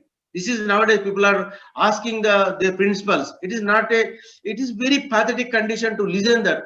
See, people made the teacher education that if you go regularly or not, it chalega. But it is now we are facing such problems because of so many issues, no proper monitoring and no proper fee structure also, and the mediocres entered in the teacher education profession and they are not taking teacher education profession very seriously. The commitment of teacher educations are questionable. So all such things are happening, and when they go for recruitment, many of them they will do lot of mischiefs, and they will put their certificates here and there. It is a regular practice. There is no mechanism to control them. All such nonsensical issues and very pathetic issues are there in the teacher education. All these things are going to a very big challenge for all of us. And the NEP said that we have to establish a quasi judicial agency to close down all the teacher education institutions which are working for the commercial purpose. See where our image is gone. Once Verma committee scolded teacher education like anything, and the NEP also criticized it like anything, and moreover they are going to propose a quasi judicial commission to revamp all these commercial institution by 2030 and close down all these issues forever. So now it is the matter of restoring the integrity of teacher education is a big challenge. It is also a big issue for all of us. How to restore this one? We have to think. And designing the curriculum and development of textbooks.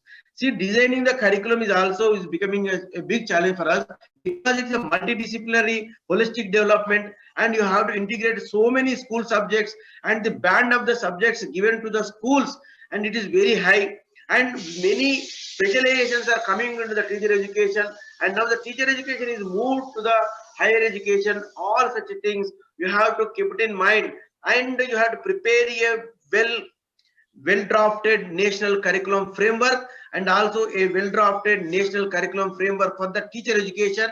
Based on this, you have to develop the energized textbooks with a local flavor. See, policy says something, curriculum framework says something, and your textbooks are something, your practice is something. This is what is happening in all these days. Now we have to take the mandate that the Vidya Bharati is working for that, and it is striving to connect the link between the policy, curriculum framework, textbooks, and the practice. So Vidya Bharati is working for that, and we should be with them, and we have to make a connection between what policy said and whether the policy inputs given are reflected in the curriculum framework, or all the curriculum framework recommendations are reflecting the textbook and the practices. We have to see all these things, but we should not leave any of these things while preparing the curriculum and textbooks. And many of us are working nowadays saying that it is outcome based education, but we are not attaining learning outcomes, though they are laid down the learning outcomes. And right to education also says that it is the mandatory of the child, and it is the right of the child to attain the class specified learning outcomes. It is their right. When the student is coming to you after completing the class 5, class 6, class 7, the desired learning outcome should be there with the student, but it is not there.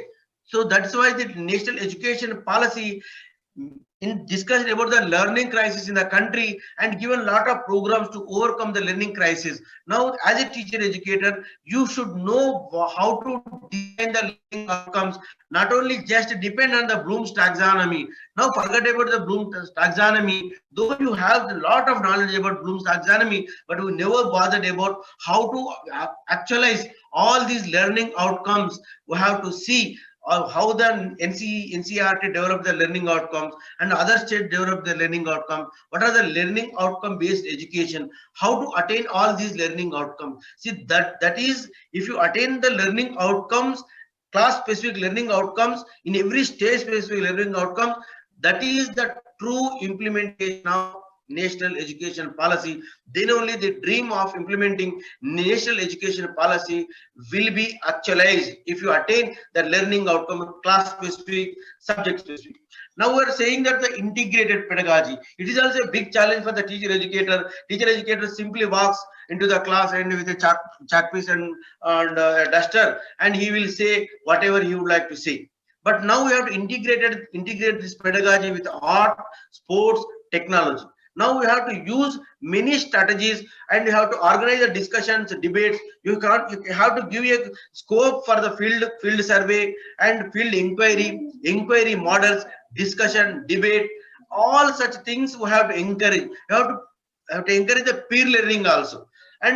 But this is not happened at all. Where only pedagogy of the teacher educator is just going to the class and teaching whatever you like to complete the syllabus, will complete. If at all the thing is there, we will give some notes and will give some assignments. Now we have to rethink whatever you studied, you practice all those things: critical thinking, analytical thinking, inductive reasoning, deductive reasoning, project method, discovery method, all methods you visualize in your classroom practices and integrate all these things with the technology. Take some videos into the classroom, say take some audios to the classroom, and ask the children to explore the Google by giving the keywords about all these such things. So you have to integrate the pedagogy, and all the integrated pedagogy knowledge we have to acquire now. This has become a very big challenge, and we are always measuring the learning in the terms of marks and grades now. But you have to think of assessment for learning. You have to assess for learning.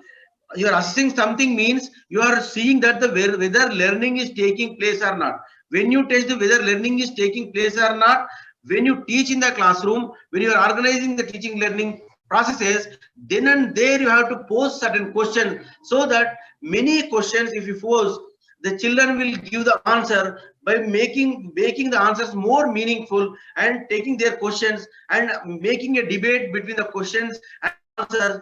Then you can assess that whether learning is taking place or not. So more emphasis was given on the formative assessment instead of summative assessment. So the policy says that all our teacher educators should give lot of training on assessment for learning model.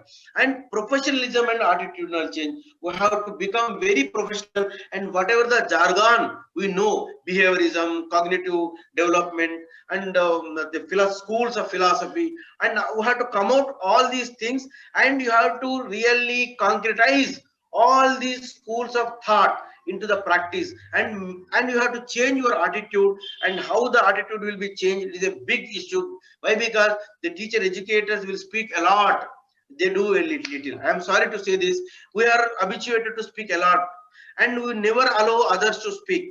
But we have to become a good listener, and we have to accept the others' ideas. We have to give a chance to students to speak, and we have to give a chance to listen to them. Then and we have to attend the professional meetings. We have to take part in all the professional activities which is happening in and outside of our teacher education department. That is very, very important. See, I'm skipping such certain things about the curriculum and and all these things. The issues of the teacher education curriculum, it becomes very, very trivial now, and the curriculum and pedagogy in teacher education must provide rigorous critical understanding of educational perspectives, subjects, and pedagogy, along with strong theory, practice, and content. We are saying this is the mandate of teacher education curriculum given by NEP 2020. We have to internalize each and every component and word as a spiritual practice. You have to first internalize all these things, then only you, when you become a curriculum, when you're preparing the curriculum as a board of studies, or you are taking part in the curriculum writing, then you will recollect really how to bring all these Indian ethos and all the Indian values and all the Indian nature of learning, Indian nature of society, Indian nature of psychology, how to bring this indigenous knowledge system into the curriculum, and how we will bring all the learning models given in the Upanishads, all the values given in our epics, that should be systematically organized and brought into the mainstreams of the academics. If you say as a ritual religious story, nobody is going to believe that. But whatever the thing is given in our text and in our knowledge system, you have to put them in the mainstream academics as a reference, not like a story. We are habituated to tell the anecdotes, but these anecdotes are not simply should not be anecdotes and not the stories of the epics, but they should be brought into the mainstream academics and make them the reference books and give the proper critical inputs to it and make it more meaningful and explore the knowledge and generate a new knowledge which is having the Indian ethos in sociology, Indian understanding of the mind, motivation, and Indian psyche, and Indian history, Indian languages, and practices of food, health, all such things, agriculture, health, and many other things we can bring in now into the teacher education curriculum. And teachers must engage deeply with education, its history, aims, connect with society, and its ethical moorings. This is very, very important. Sir was quoting an example of the software engineer, and now we are putting all our elders in the old age homes. The society, our biggest wealth is our family. Indian family is unbreakable, and it is having deeply rooted. Because of this only we are surviving. But this is also the foundation is also now shaking because of Western models of education. Now people are talking about how to make very strong Indian family now. Entire world, you can show the system of family to others, how to live with bonded connections and living for others. All such things will be brought in when we will discuss about the sociology of education and psychology of education. And all the history what we are reading it's the invaders history we are reading. So now we have to bring our self-respect through history and properly properly designed and properly in the mainstream academic, we have to put and showcase our own history, so that the teacher education curriculum then will become a professional one. And they need to have an appreciation of its issues around the child development and social context of learning, in addition to conceptual understanding of subject matter and learning how to teach.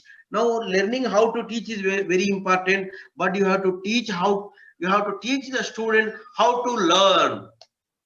This is the term given in the NEP, that make the children how to learn, not make them to learn the things, but we have to teach them how to learn the things. So the self-learning was given top priority, and here a word is appearing here, the conceptual understanding.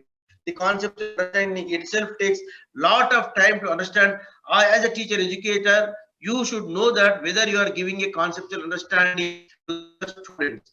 So this is the good teacher education requires expertise across all areas connected to education, and we require pedagogy like assessment, curriculum, material development, school leadership, management, psychology, philosophies, sociology, knowledge of India, history of education. All such things were now required. Now we have to prepare the teacher education curriculum for foundational stage, preparatory stage, middle stage, and secondary stage, in addition to 8 credits pedagogy course curriculum for research scholars. Like this, teacher education is going to it is having lot of changes and lot of issues are there. I'm leaving this PPT with you, and we are running short of time. I would like to focus on the pedagogical issues, and after this, within 5 minutes, I will close. See, people are talking about experiential learning. As a teacher educator, you should visualize that what do you mean by experiential learning and how to integrate in the pedagogy. Focus on experiential inquiry and discovery based teaching learning method. We eat several things. You eat poha, but many of us don't know what is the main ingredient of poha. You ask your children whether they know about the poha and what is the main ingredient in it. Many of them say that it is rice pressed. You also Google it out whether it is a rice pressed or anything. And such a way, we have to provide lot of experiential learning. When the experiential learning comes, if you take them into the field, they witness and they touch, they feel, then the experiential learning comes. And the integrated pedagogy also, they discuss arts, sports, storytelling, and the storytelling came into the mainstream of the pedagogy now. And the storytellers, it has become a profession now. Storytelling is a powerful tool in the pedagogy. And promoting peer tutoring. Peer tutoring is a very good tool, and it reduces the burden of the teacher, and the discussion between the students. It promotes the peer tutoring. Promoting peer tutoring as a volunteer and activity. Teacher will be there, but the students will discuss among themselves. You have to adapt. It is as a pedagogy. That means whenever you go to the school, you organize some peer tutoring classes, divide the class into some sections, and make them one of them as an in charge, to look after that session, and leave them for 40 minutes. Let them discuss, and after that discussion is over, conduct one debate let them write down all on the blackboard what is the outcome you see. Whatever you teach, they will learn more than what you teach in that one. And there should be equal weightage. Well, we were dealing with the pedagogy. There should be no separation between curricular and co-curricular areas, and freedom of choosing wide variety of subject combination. And we are going to use these bagless days for 10. So you have to design these bagless days also. Your pedagogy should be designed how to use these bagless days. You have to give a creative ideas. When student is coming without bag, then how you are using his 10 days of bagless days, it should be written in your curricular document very specifically, and something students should feel that during these 10 days, I learned more than what I learned in regular days. And as usual, it is use and integration of technology. It will be there, and we have to use maximum technology. Though it is offline, when we coming to the offline, you should not restrict to only teach always, but you take some videos, you take some PPTs, you take some PDFs, and you also invite others as a guest lecture, and you organize the Zoom meetings with the experts in the class, so that the students can interact with the experts as part of their training. Now teaching and learning process, we can organize Zoom meetings with the experts also. Like that, we can make use of technology and integrate the pedagogy with the technology. Now all the teacher educators, we feel that we are the masters in pedagogy, but we have to prove ourselves that to implement this national education policy in its true spirit, you want to see Bharat as a Vishwa Guru, you want to see the nation investing the knowledge as its investment, you want to create the vibrant knowledge society. You have to change your pedagogic practices and the classroom practices. If you don't change your pedagogy and classroom practices, you never prepare a professional teacher from your class. So we have to keep it in mind, all these things, the changes, we have to make a note of it. And our aim is, our teachers are not the teachers taking working for the salaries, but they should become as a gurus, as our earlier speaker also said about becoming the gurus. We are not the teachers. We have to say about the Indian values and the perspective of Indian values. And we have to give great respect to the artisans knowledge system, and also we have to nurture the children to have proper attitudes and values while they are pursuing their education. And not only preaching them, we have to see that whether they're practicing it or not, so that all the teachers should feel that we should be the mentor. You not only do your mentoring during the school hours, but you have to visit the houses of the students. When I am in the Saraswati Vidyapeetham, my acharyas used to come to my home, and they used to interact with my parents, and how not only asking about my studies, they used to discuss various family issues of my family. That means my teacher know about my family and how my family is structured, what are my family values, what is the social and educational emotional status of my family. This experience will be useful when you are working, when you're teaching to a student. So mentoring will not stop in the school campus, but it should reach the family. Teacher must be grounded in Indian values, ethos, knowledge and traditions, while also being well versed with the latest advances in educational pedagogy. Like this, we have a lot of things to go, and many things I have listed here. All these basic features of teacher education, very big length, and all these things are like the good things appearing in the national education policy. I am leaving here to reflect on all these things. When you prepare the curriculum and when you start working in the lines of NEP 2020, please make the posters of all these things and paste in on the walls. And why? Because I'm saying this, if you keep it in read again and again all such things, will be practice such good things. And I'm not explaining all these things and just leaving. And finally, changing, what is the real change in this? I will read it for you. I will read very slowly. Please try to understand this. Whether we like it or not, what a teacher actually teach is not the state's curriculum or even textbook. They teach a default curriculum in their, that is there in their minds. What they teach? They teach a default curriculum that is in their minds, quote unquote, a default curriculum that is in their minds. It is usually what they learned when they were in the school, and the way in which they learn it. कैसे आपको पढ़ाया है वैसे ही आप भी पढ़ाने के लिए कोशिश करते हैं. And whatever the in-service training or other inputs, there seems to be no easy way to change the default curriculum in the teacher's mind. n number of the in-service training program will give and will lot of inputs, but the teacher will not practice all the in-service training inputs, but he will practice of his own and pedagogy and whatever there in his mind, he will implement that only. Why? Because attitudinal change has become very big issue. I am the teacher trainer who have given very good textbooks, who design very good academic standards, who design very good textbooks. Ultimately, when we have seen the implementation, it is a big zero.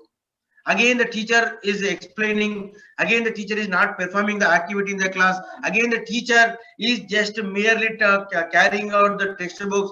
The assessment procedures which he adopted is the age old practice. Again nothing has been changed after NCF 2005, when we designed in our Telangana state very good textbooks, much better than the NCERT textbooks, and we have given lot of scope to go beyond the textbook, and lot of activities are there. Without activity you cannot go beyond it, but the teacher is again and again verbally explaining the activity but not performing the activity. That's how the default curriculum in their minds. If you don't change in the teacher education while preparing the teachers, it is impossible to change anything. Kitna acha policy ho, it is not possible if you don't prepare a teacher which is who is professionally trained and who is ready to learn and unlearn. Learn and unlearn. Learning is important. At the same time, unlearning lot of things also very important. We proudly say that we will say about the behavioristic framework, and we quote a number of examples of behaviorism. We are not ready to leave the behaviorism. We quote lot of examples for constructivism. We are not ready to leave the constructivism, because whatever you learn, we never scrutinized, we never reflected its critical components, but accepted readily. But the philosophy of India is not like that. You have to question everything. The question gives you a lot of inputs for inquiry, further exploration, because we are questioning, and every time, every generation restructuring and reconstructing the knowledge. Because of that, there you don't find any proper documentation of Indian knowledge system. Indian knowledge system not documented anything, but every generation, every time we reconstructed the knowledge by the posing the question and learning from the book and practicing it by their own experience. So this is what we have to understand, the philosophy of India and the ethos and the culture of from this. If you really understand all these things, not in a religious way and not as a religious text, but you have to make all these religious texts and all this Indian knowledge system text as a mainstream academic document, then only the others will accept it. Otherwise, if you quote number of anecdotes from Mahabharata, Ramayana, they don't listen.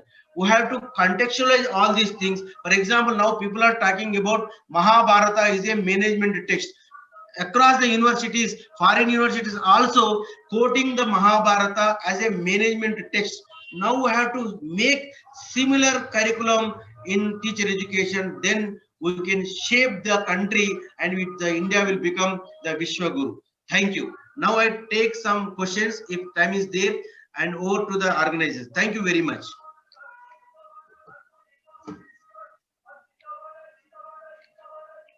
Hello. Hello. Madam, please. Yes, thank you, sir, for the wonderful presentation and for sharing your deep knowledge about highest quality training in content, pedagogy, and practice by the technology. Also, the emphasis on open and distance learning and knowledge system. Your words were full of enthusiasm and valuable knowledge. Thank you once again, sir. Let us proceed for the third session. We have Professor Bhandarkar sir with us as the speaker on multidisciplinary approach in higher education. I request my colleague Shrivarda to kindly introduce and welcome Professor Bhandarkar sir.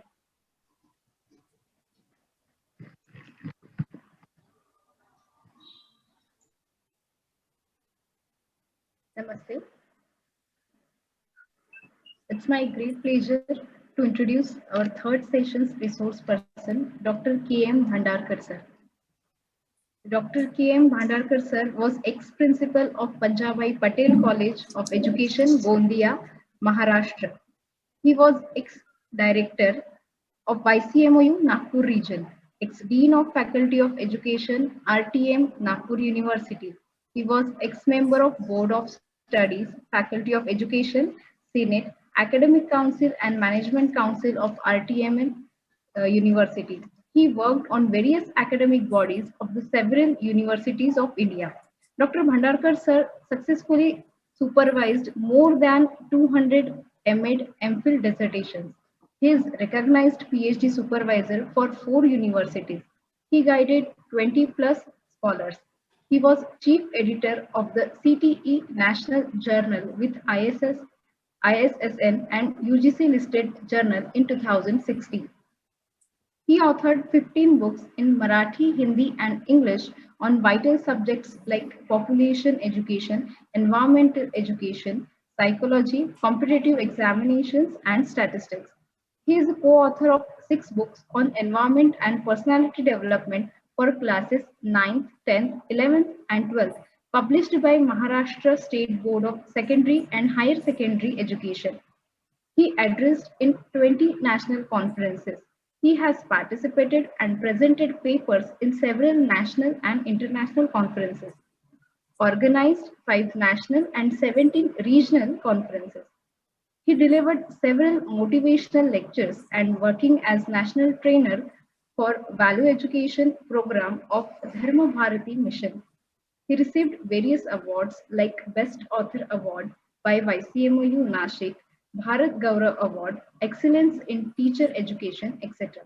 Presently, he is working as National President of the Council for Teacher Education Foundation. He is Vice President of the Maharashtra chapter of the Indian Association of Life Skills Education and reviewer for the Maharashtra Encyclopedia. Today, his topic for discussion is multidisciplinary approach in higher education.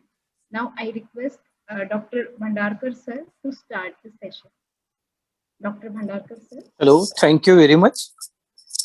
Good afternoon, everybody. Let me express my gratitude towards Professor Srinivas Warkhedi ji, Honorable Vice Chancellor of Kavi Kulguru Kalidas University, Ramtek. My thanks are also due to Professor Taneja, who delivered very inspiring inaugural address. Then I would like to express my gratitude towards Registrar Vijay Kumar ji, Controller of Examinations, Shivareji ji, Dalai sir, Chandratre madam, Kirti Sadar madam, then Renu Sri madam, and my co-speakers, Gopal Krishna Thakur sir and P. Shiv Shankar sir.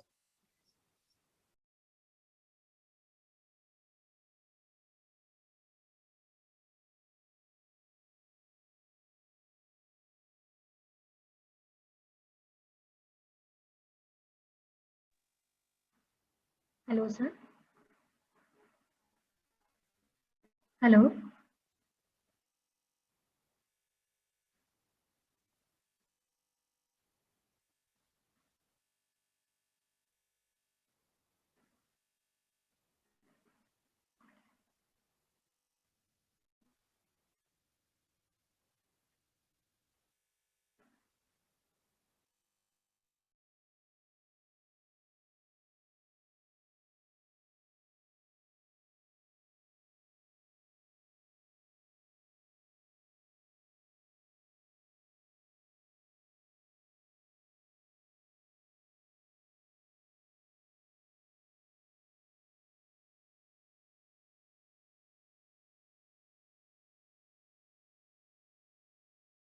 Interruption. Anyway, my today's topic is actually multidisciplinary approach in teacher education.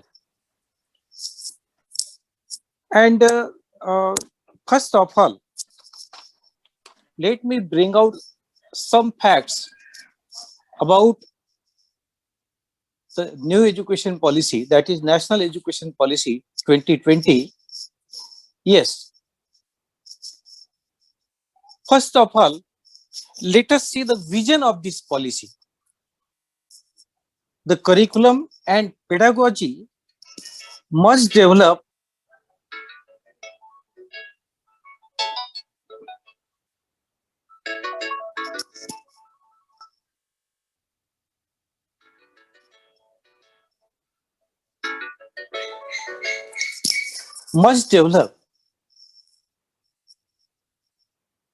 deep sense of respect towards fundamental duties and constitutional values. Bonding with our country, as our today's honorable speakers have already highlighted, and conscious awareness and responsibilities in the ever-changing world. This is very important. We should be able to create awareness regarding the responsibilities of a person as a citizen of this beautiful country, to instill a deep-rooted pride in being Indian, not only in thoughts, but also in spirit, intellect, and deeds. जैसा कि पूर्व वक्ताओं ने कहा कि पूरी तरह से भारतीयता हम में झलकनी चाहिए, to develop knowledge, skills, and values, responsibility, and commitment towards human rights and global well-being, to develop a truly global citizen. To create global citizen is the ultimate aim of this policy in view of the world of globalization. As we are living in the age of globalization, and in fact our society is known as 3A society. That means we can connect any person in any corner of the world and at any point of time. These 3 N's are there. We can contact any person in any corner of the world at any point of time. Yes. So this is very important. And if we really wish to create global citizen, then we have to develop a global language also. That is not to be forgotten. As far as multidisciplinary approach is concerned, let me first of all highlight some of the approaches which are being followed since long. Yes, these approaches are first approach is actually interdisciplinary approach. First one, this is intradisciplinary. That means I am not concerned with any other subject. I will deal with my subject only. History means only history. Geography means only geography. Mathematics means only mathematics. Nothing to do with other subjects. This is intradisciplinary approach. Yes. And intradisciplinary approach is being followed since long in this country. We are following this approach. And next one is actually interdisciplinary approach. This is interdisciplinary approach. That means in this approach, we can borrow many things from other subjects also. Many a times there is little confusion, and you will see on internet also they have alternately used these terms. interdisciplinary approach and multidisciplinary approach. In fact, these are not the same. There is a little difference. In interdisciplinary approach, order of cohesion is quite high. We draw content from many disciplines. As far as education faculty is concerned, it is already interdisciplinary. We are drawing something from sociology, then from psychology, then from philosophy, and so on. We are having pedagogy of 17 subjects also. It is in our curriculum. Yes. So this is actually interdisciplinary approach. Then let us move to cross-disciplinary approach. Here again, so many disciplines are there. But what is the difference? Here, order of blending is quite high. Blending of subject is quite high. Cohesion is also of higher order. This is cross-disciplinary approach. We cannot exactly identify this content is from which discipline. So, blending is up to that order. So, this is cross-disciplinary approach. And next one. This is actually, next one is multidisciplinary approach. Here, blending of subject is not of that much higher order. We can easily identify the content and its discipline. This is actually somehow blending is not of higher order. And the identity of various disciplines remains there. So in education, we should preferably follow interdisciplinary approach. And in my opinion, multidisciplinary approach is not that much important for us. It should be actually interdisciplinary approach. And you have marked the difference.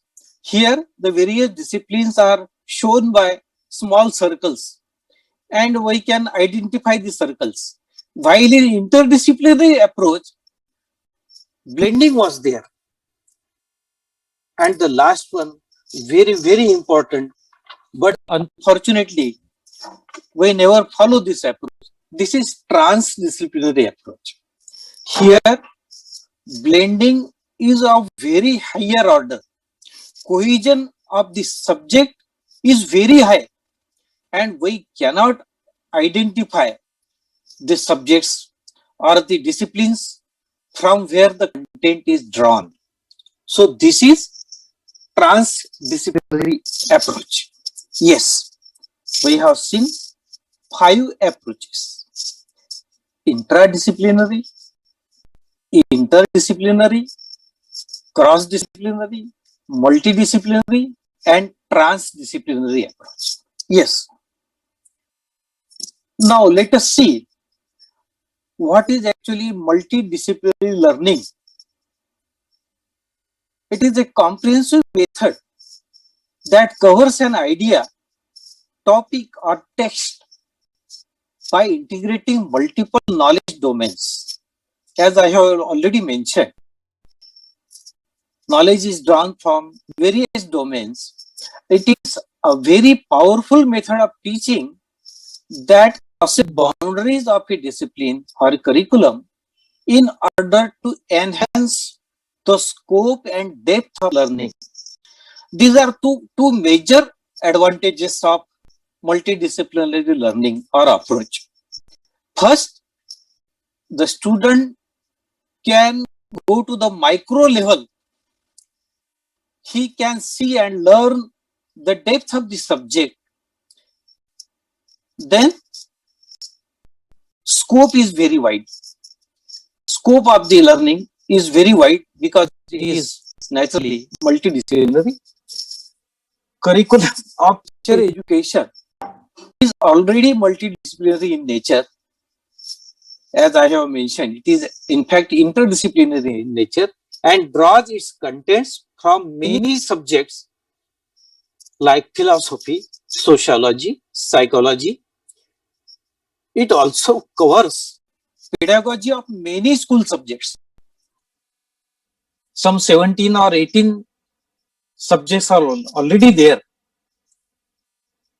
So, multidisciplinary approach can be well adopted in teacher education. Yes.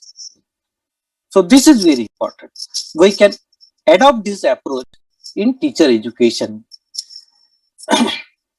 Principle regarding multidisciplinary approach. What is the principle behind this approach? Multidisciplinary and holistic education across the sciences, social sciences, arts, humanities, and sports for multidisciplinary world in order to ensure the unity and integrity of all knowledge. As previous panel speakers already stressed on the world order and integration of various disciplines. Teachers and faculty is at the heart of learning process. There are so many definitions of teaching and learning, but I would like to highlight only one definition given by Marcel. What Marcel says? He says, causing to learn is teaching. Causing to learn is teaching. So this is how learning outcomes are important. And unless and until these outcomes are highlighted and focused, we will not be able to complete our task as a teacher. So learning outcomes are very, very important. And recently, the NEP is also focusing on learning outcomes only. They are not asking what you are doing in your institution, while they are giving more stress on what students are learning from your college or university or institution. Positive working and the recruitment, continuous professional development, positive working environment, and service conditions will be taken care of. This is assurance of this national education policy. Yes. And actually, synergy is the primary force behind multidisciplinary learning. The many benefits of this approach can be highlighted as under uncovering preconceptions or recognizing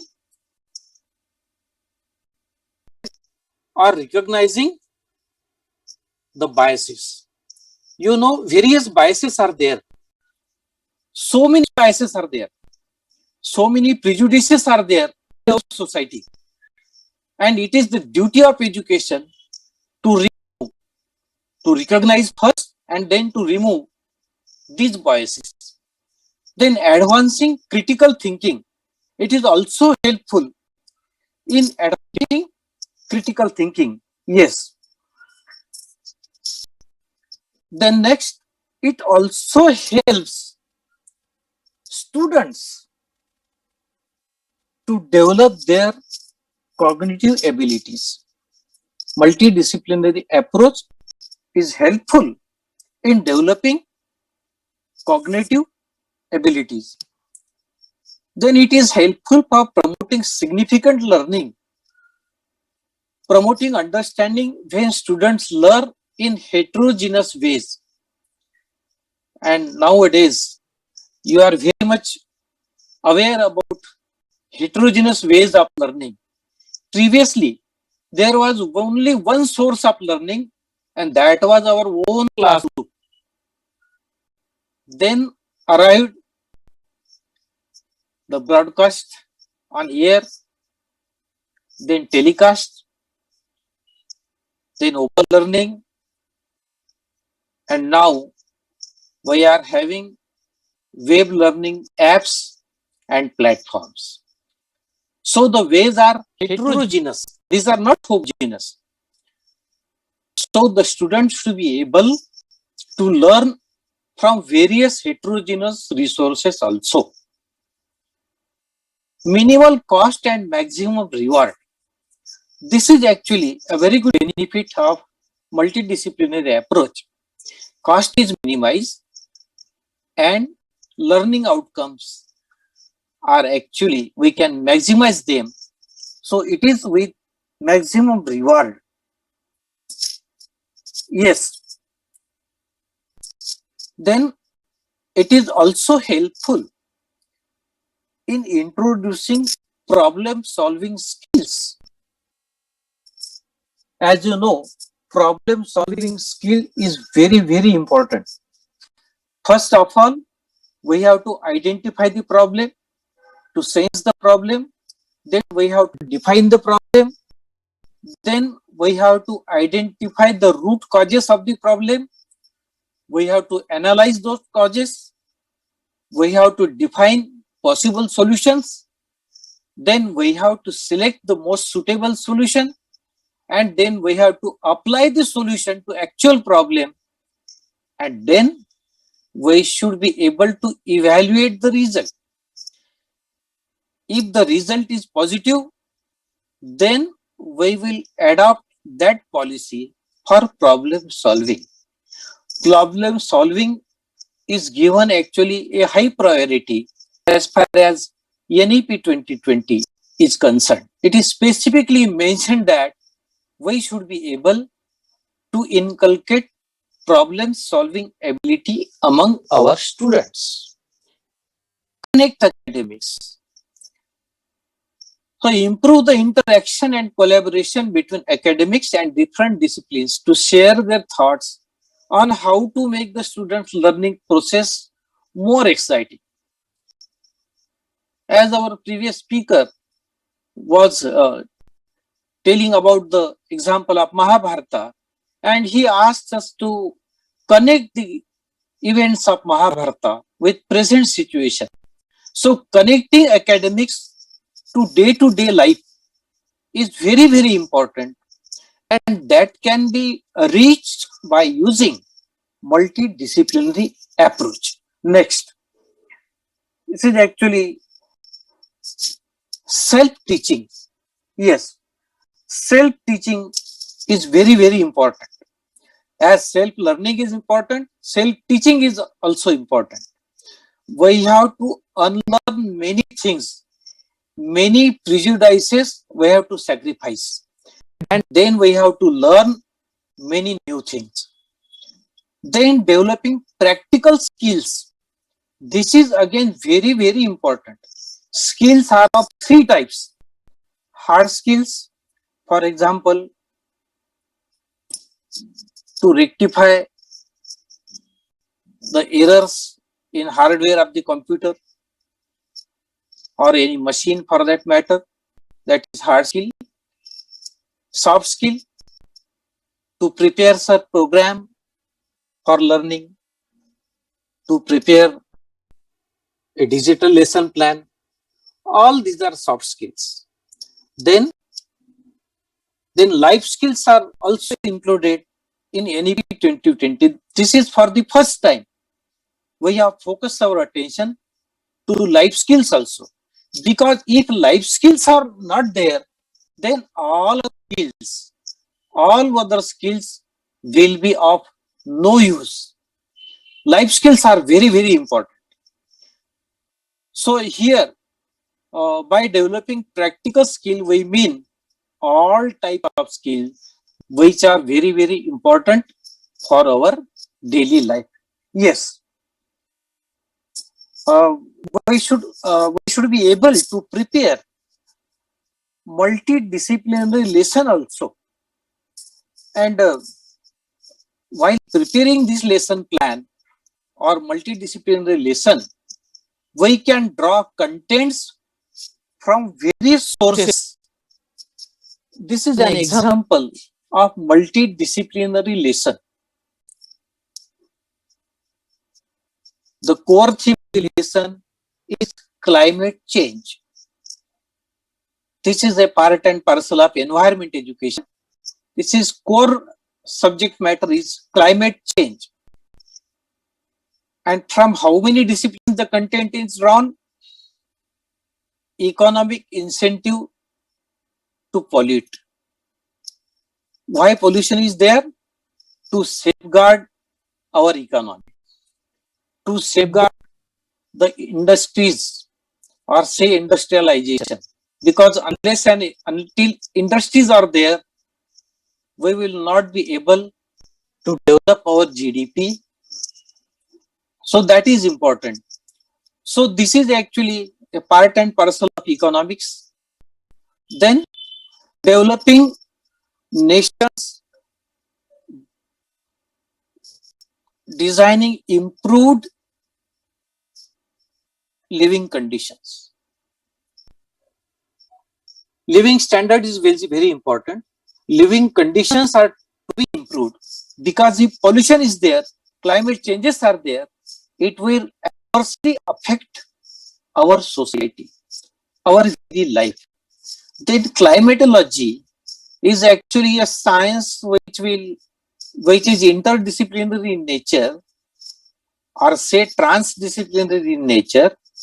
It is having content from biological sciences, that is from zoology, that is from botany, and then from chemistry, and so many other sciences. Then political reactions. What will be the political reactions of climate change? Yes, politics will also come into picture. So this climate, if we want to prepare a lesson on climate change, we have to take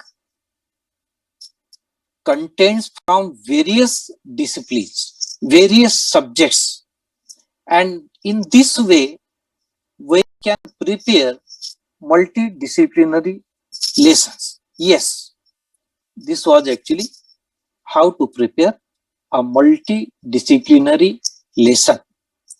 In this lesson, we will take contents from different faculties or disciplines.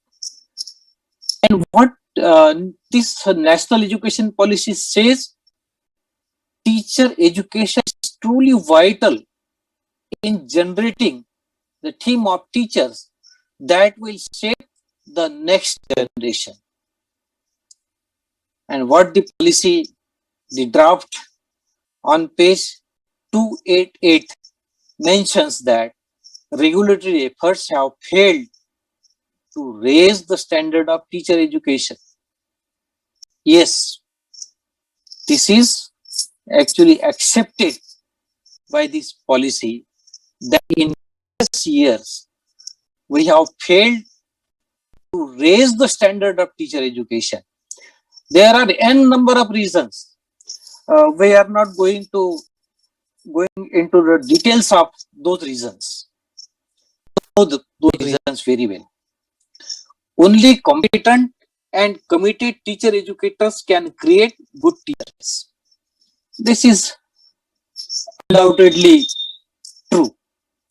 Attracting good teacher educators, developing them, and retaining them will never be an easy task in view of the less chances of promotion and low emolument as compared to their counterparts in academic colleges. Our speakers were focusing on various challenges in implementation of this policy. And in my opinion, the most important challenge is attracting good teacher educators. First of all, good pupil teachers, good students. That is going to be a very challenging task. And why? You know, emoluments are very less. At present, the teachers who are employed in non-grant colleges, in self-sufficiency colleges, in self-supporting colleges, whether there is college or school or university, whatever, because private universities also are also there. So many institutions are not paying attractive salaries. And I really wonder why a bright student, why a talented student will get attracted for our 4-year integrated courses. I don't see a single reason, because there seems to be no future prospects. So this is again a very big challenge as far as the implementation of this policy is concerned, unless and until we create a very aspiring job opportunities for the outcoming teachers, we will not be able to attract good teachers, good students, and good teacher educators also. Because every person will look after or try to safeguard his personal interest at the first place. Personal interest, then interest of his family, then interest of his society, then interest of the state in which he or she is living, then national interest, and then he or she will be able to safeguard the interest of the humanity. The whole journey of education is from human being to being human. So that is the essence actually.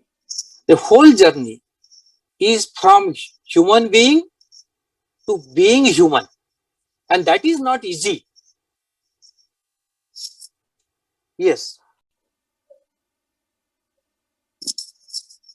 I am of the opinion that if we really want to attract committed teachers,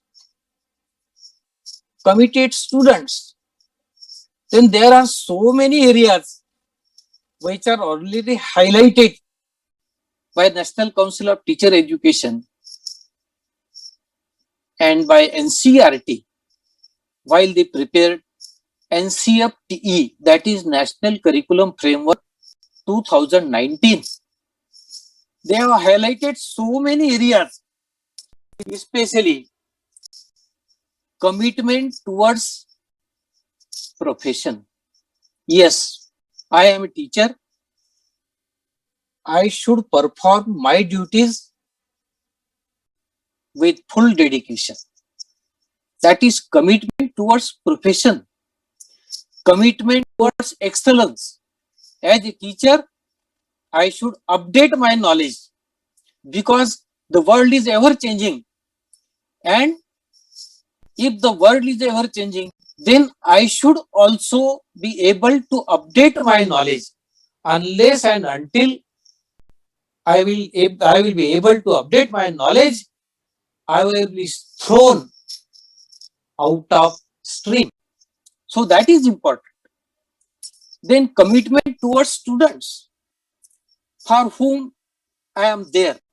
I am serving in the institution. Because unless and until my commitment towards students is there, I will not be able to become a good teacher. Then commitment towards humanity.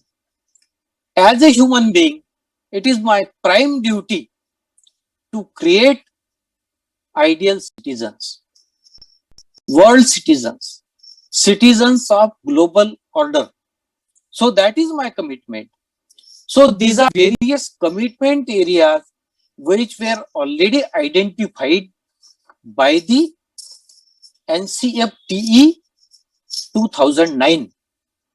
And let us see what NCFTE again it is being prepared by NCERT NCFTE 2021.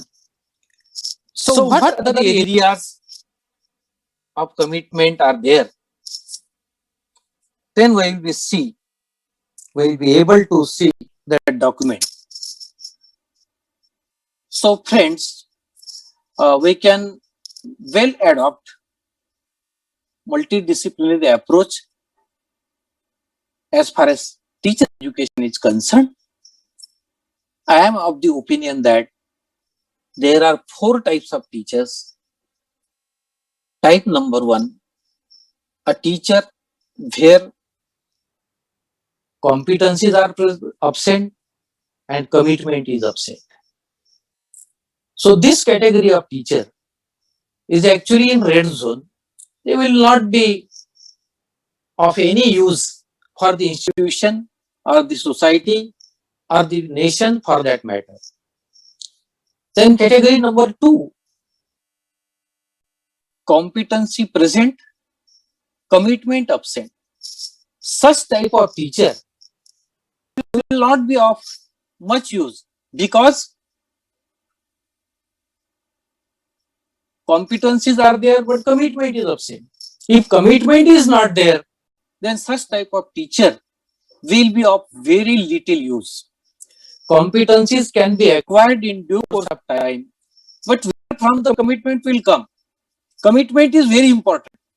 So commitment should be there. Category number 3, competency absent, commitment present. This type of teacher will be useful up to greater extent to his or her institution and society and for our nation as a whole, because commitment is there. And if commitment is there, well, competencies can be acquired. But we really wish to have teachers who possess competencies and commitment also. So this type of teacher are in green zone. We really need this type of teacher where competency is present, commitment is also present. And I hope this national education policy, if implemented properly, will definitely give justice to the aspiring teachers, to the aspiring students who wish to become teacher by heart, not by profession only, by heart. Because unless and until a teacher is emotionally attached with student, whatever he is teaching will not reach to the student. So this is actually very, very important. To teacher, not only by profession, not only by knowledge, but by heart also. Friends, there are a lot of sources of information, but information should end in knowledge. Information is only information. It is not of any use. Information should end in knowledge, but ultimately, knowledge should end in wisdom. Unless and until this wisdom is created, no policy can work. So, we are actually having a very good national policy, very comprehensive policy, multifaceted policy. So many provisions are there. It is well inclusive, but unless and until dedicated teachers are there, we will not be able to implement this policy effectively. And as I have already mentioned, it is not the matter of focusing only creating teachers. It is matter of focusing on creating lot of job opportunities for teachers. Job opportunities not in our country only, but in foreign countries also. because there is very good demand of teachers in developed countries. So we should focus on that also. Unless and until we do that, we will not become a Vishwa Guru. If we wish to become Vishwa Guru, then we should be able to spread our knowledge, our principles, our culture to the humanity as a whole. So, with this, I would like to wind up.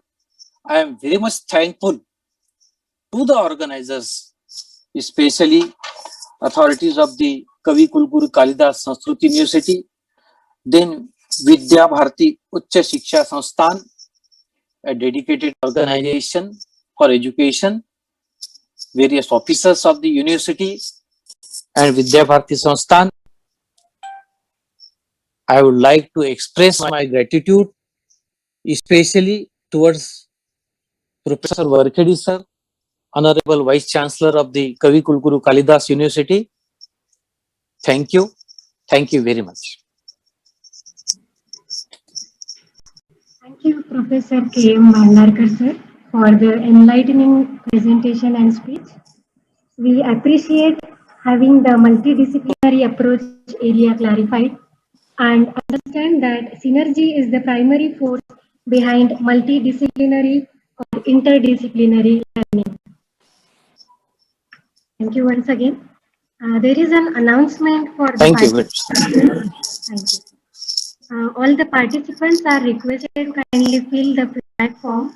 Depending on the names will be taken for certificate from the link.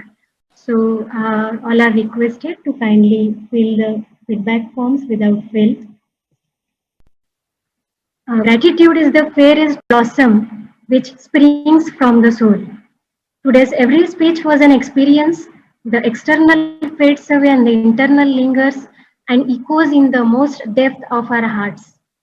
As we come to the close of our conference, I invite Dr. Pragati Dikshit to propose the vote of thanks.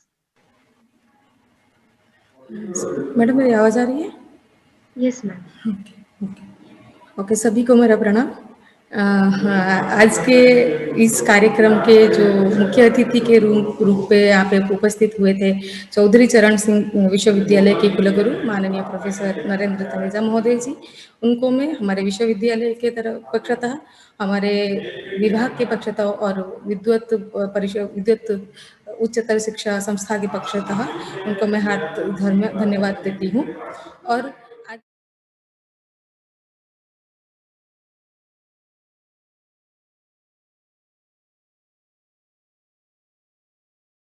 के पक्षतः मैं उनको धन्यवाद प्रदान करती हूँ। और हमारे विश्वविद्यालय के कुलसचिव जी जो हमारे साथ यहाँ उपस्थित है, उनको भी मैं धन्यवाद करती हूँ।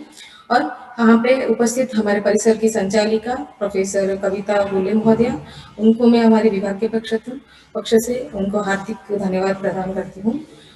और आज के इस कार्यक्रम में जो हमारे वक्तव्य रूप से यहाँ पे उपस्थित हुए हैं प्रोफेसर गोपाल कृष्ण ठाकुर महोदय जी, डॉक्टर पी शंकर महोदय जी और प्रोफेसर केशव भंडारकर महोदय जी, मैं आप सभी को हमारे विभाग के पक्ष से, विश्वविद्यालय के पक्ष से, संस्था के पक्ष से आपको बहुत बहुत बहुत धन्यवाद करती हूँ सर। और यहाँ पे उपस्थित हमारे सारे विभाग के संकाय प्रमुख हमारे विभाग के अध्यक्षगण और विश्वविद्यालय के सभी अध्यापकों को भी मैं विभाग के पक्ष से धन्यवाद करती हूँ। और यहाँ पे उपस्थित हमारे शिक्षण शास्त्र के विभाग प्रमुख एवं आज के कार्यक्रम के जो समन्वयक डॉक्टर कीर्ति सदार महोदय को भी मैं महोदय को बहुत बहुत धन्यवाद करती हूँ, क्योंकि उनकी वजह से आज के कार्यक्रम का जो सफल हम देख पा रहे हैं वो हुआ, इसीलिए मैं उनको बहुत बहुत धन्यवाद करती हूँ। और हमारे विभाग के सभी अध्यापकगण को भी मैं हार्दिक धन्यवाद देती हूँ। उसके साथ साथ आज यहाँ पे बहुत सारे हमारे साथ बाहर के प्रतियोगी के रूप में यहाँ पे हमारे साथ जुड़े हुए हैं। बाहर के महाविद्यालयों से भी बहुत सारे अध्यापक यहाँ पे हमारे साथ जुड़े हुए हैं और जिनकी वजह से भी ये कार्य सफल हुआ, तो उनको भी मैं हार्दिक धन्यवाद करती हूँ हमारे विश्वविद्यालय और हमारे विभाग शिक्षण शास्त्र विभाग की तरफ से। और ये कार्यक्रम को पूरी तरह से जिन्होंने संचालित किया डॉक्टर पल्लवी कावड़े महोदया और रेणु श्री बंसोड़ महोदया को मैं विभाग के पक्ष से, वित्त संस्था के पक्ष से भी हार्दिक धन्यवाद करती हूँ। उसके साथ साथ आज की ये जो ऑनलाइन सेशन चलाया गया, जिनका सहायता के माध्यम से ही हुआ, हमारे टेक्निकल हेड हमारे राजीव रंजन मिश्रा सर जी को भी मैं विभाग के पक्ष से धन्यवाद करती हूँ। और यहाँ पे उपस्थित हमारे विश्वविद्यालय की और बाहर के महाविद्यालयों के भी बहुत सारे छात्र हैं यहाँ पे, और हमारे विश्वविद्यालय के विद्या भारती पीएचडी के भी छात्र हैं, एमफिल के भी छात्र हैं, जिनके लिए ये बहुत बड़ा मतलब जिनको बहुत जरूरी है एनईपी के बारे में जानना, तो वो सब लोग यहाँ पे उपस्थित होके इस कार्यक्रम को सफल करने में हमें सहायता की है। मैं सभी छात्र वृंदों को धन्यवाद करते हुए मैं अपने वक्तव्य को यहीं पे समाप्त करती हूँ। धन्यवाद। Thank you, madam.